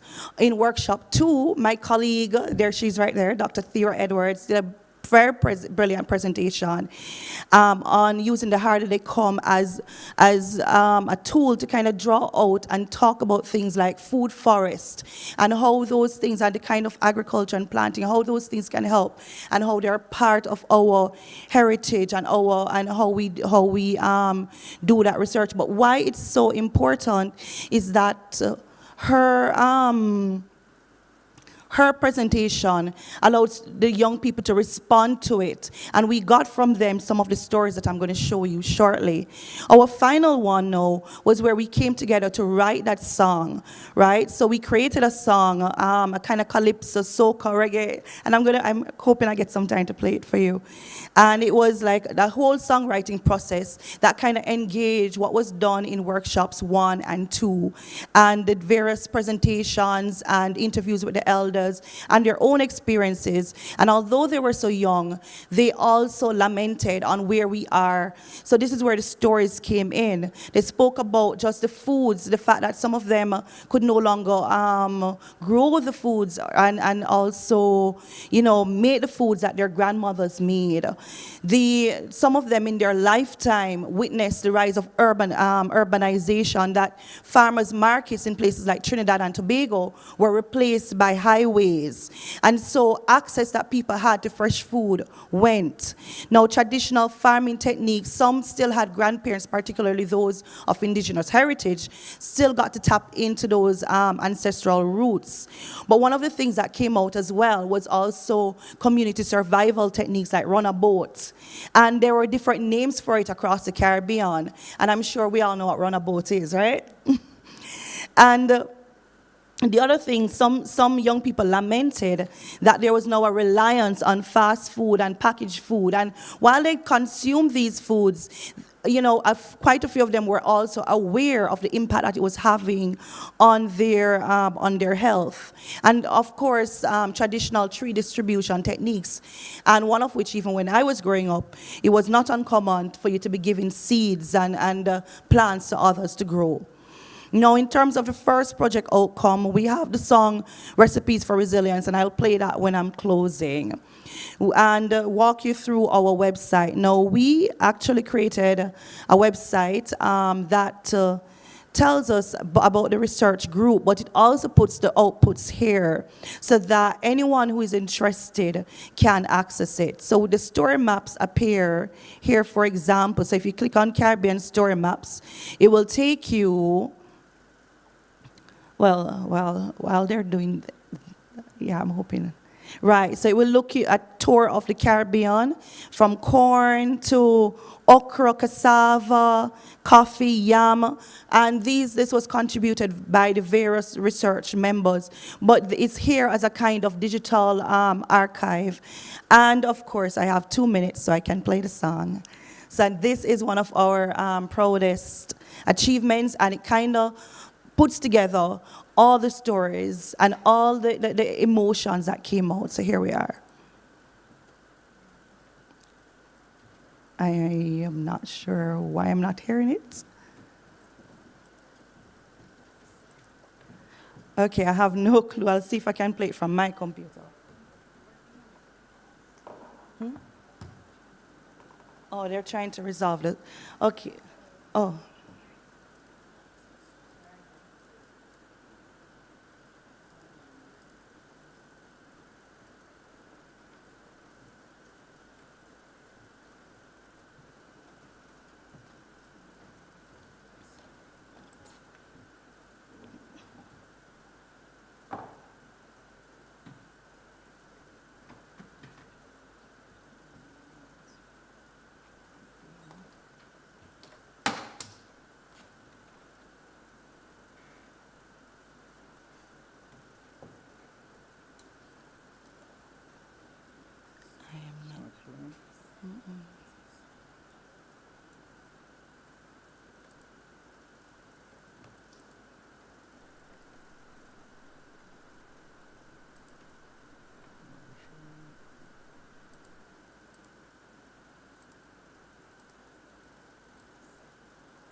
It is what it is.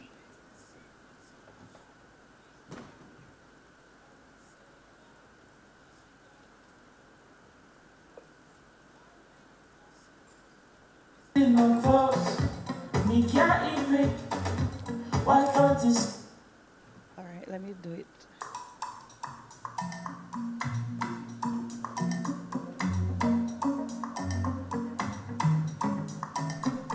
Let's talk about how food can connect us all.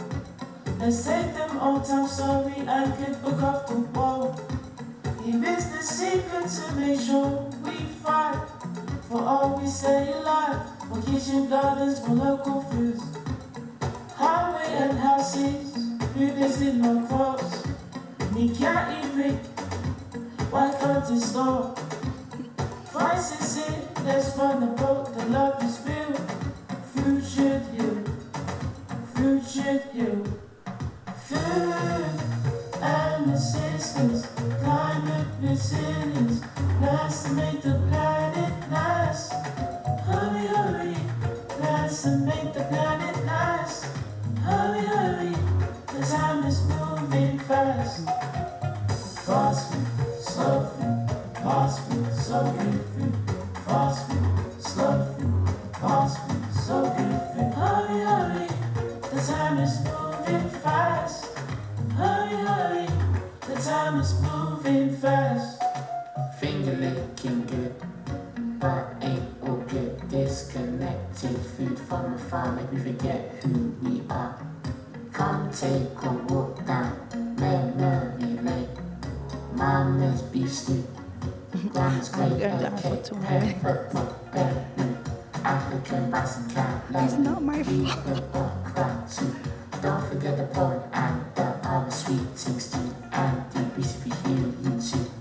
You hear the stirring in the kitchen. Okay, unfortunately, I can't play the whole thing, but it's there on our website. So, what were some of the lessons learned while we did this project?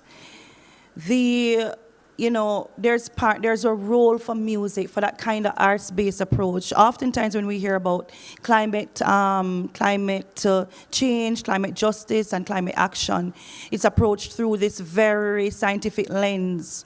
And if I said to people, guess what, humanities, the arts, that we have a role in that discussion.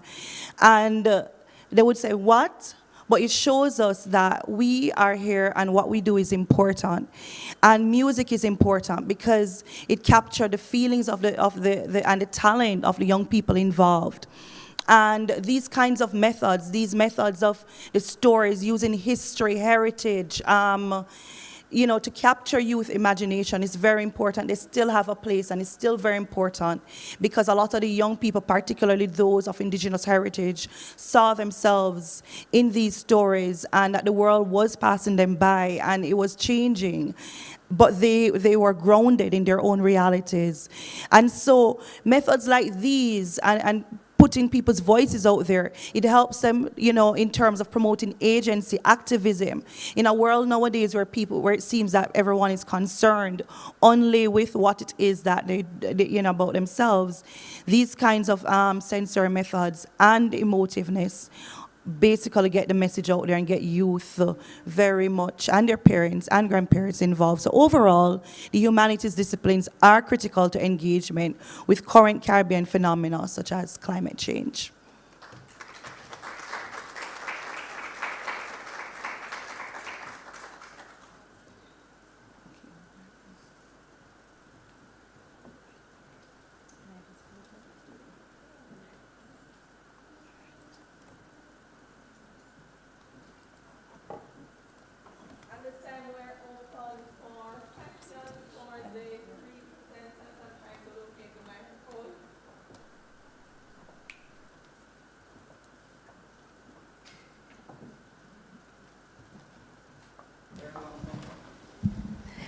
So just to remind us, we had a presentation looking at the Creole language situation. Both presenters sort of complemented themselves, presentations complemented each other, Sandra Minot and Tanya Wilkins. And then we have Nicole with the climate change project. My words, not theirs. They will tell you better about their titles. Any questions, comments? I think As I have the microphone and I'm waiting for the question or comment, it is interesting that we did not plan the three to happen at the same time. But the climate change issue is also a language issue. And so I want to challenge the three of you now to tell us how you see connections, what connections you see among the three projects.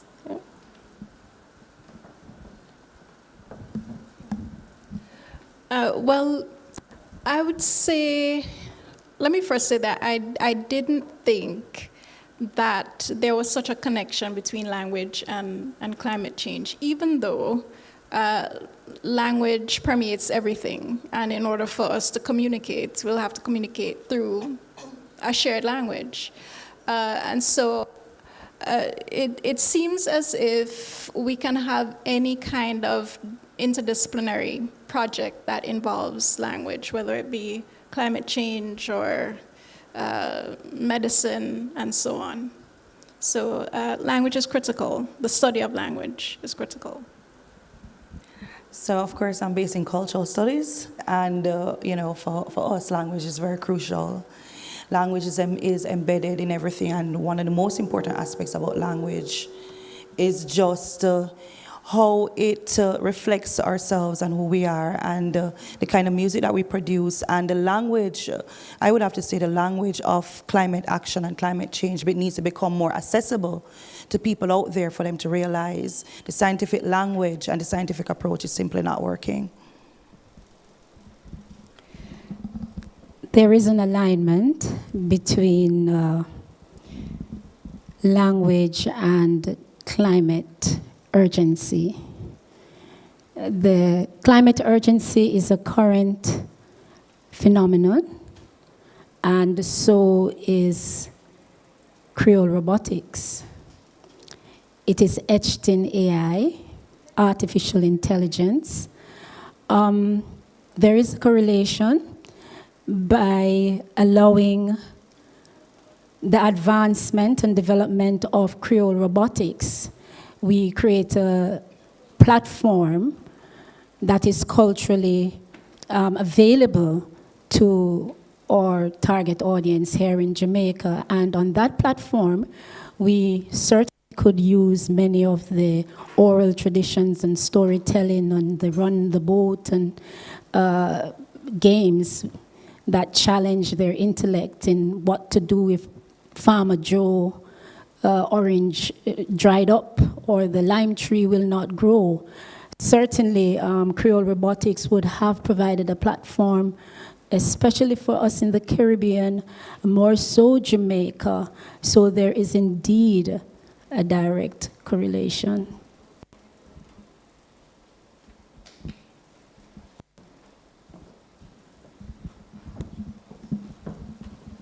Thank you, ladies, for three great presentations.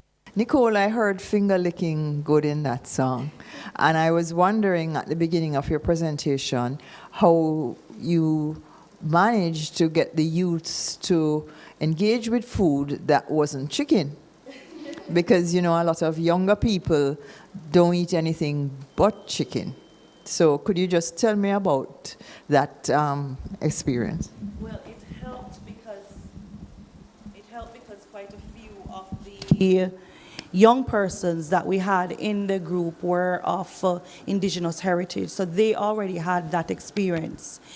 But I have to admit that some of the young people, it was only when they spoke to like in the second workshop after they had spoken with their grandparents, that there was an interest, a broader based interest. The first day when they had like breakfast, you had some, like it was something to do with saltfish and so on, but it was a lot of egg, bread, porridge, and when by porridge we're talking oatmeal.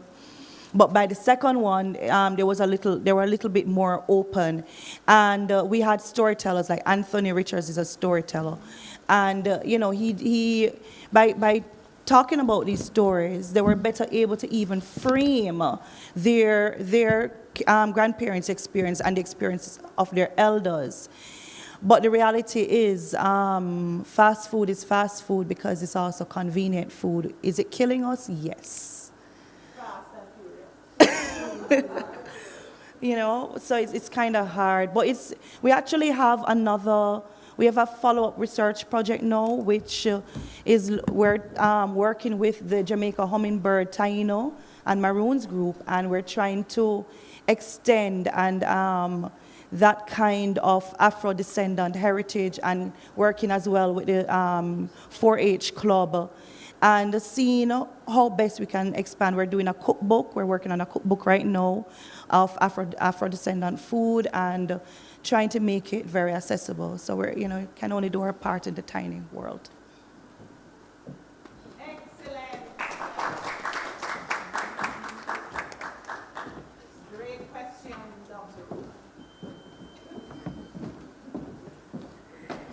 May I just invite my partner in crime to come up here?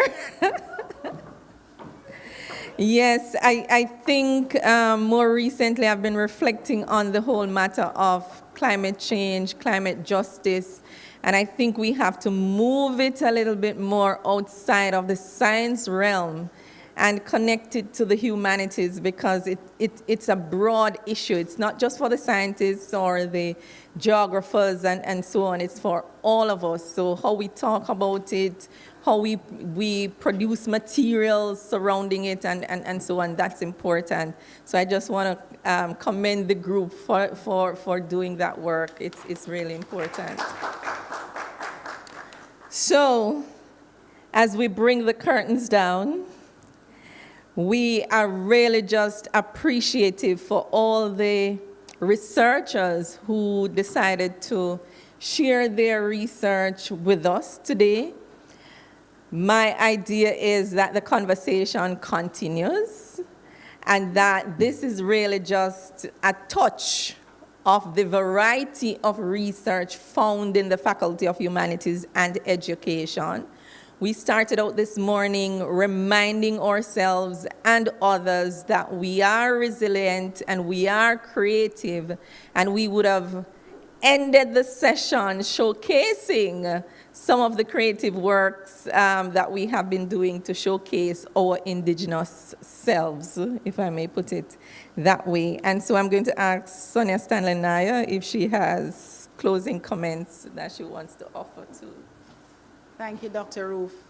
I said to her earlier, our star students. And I was referring to, just the way in which people who participated, people in particular who participated in the writing series, how much they opened themselves, one, to be vulnerable, two, to dig deep inside themselves, and three, to want to be visible in terms of that vulnerability and inward stretch.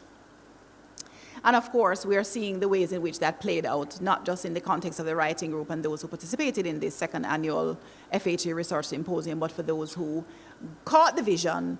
And in the context of this second annual Research Symposium, we have built a bigger audience. We have built a bigger we've made more noise about the need to showcase the research in our faculty. And what did we say this morning?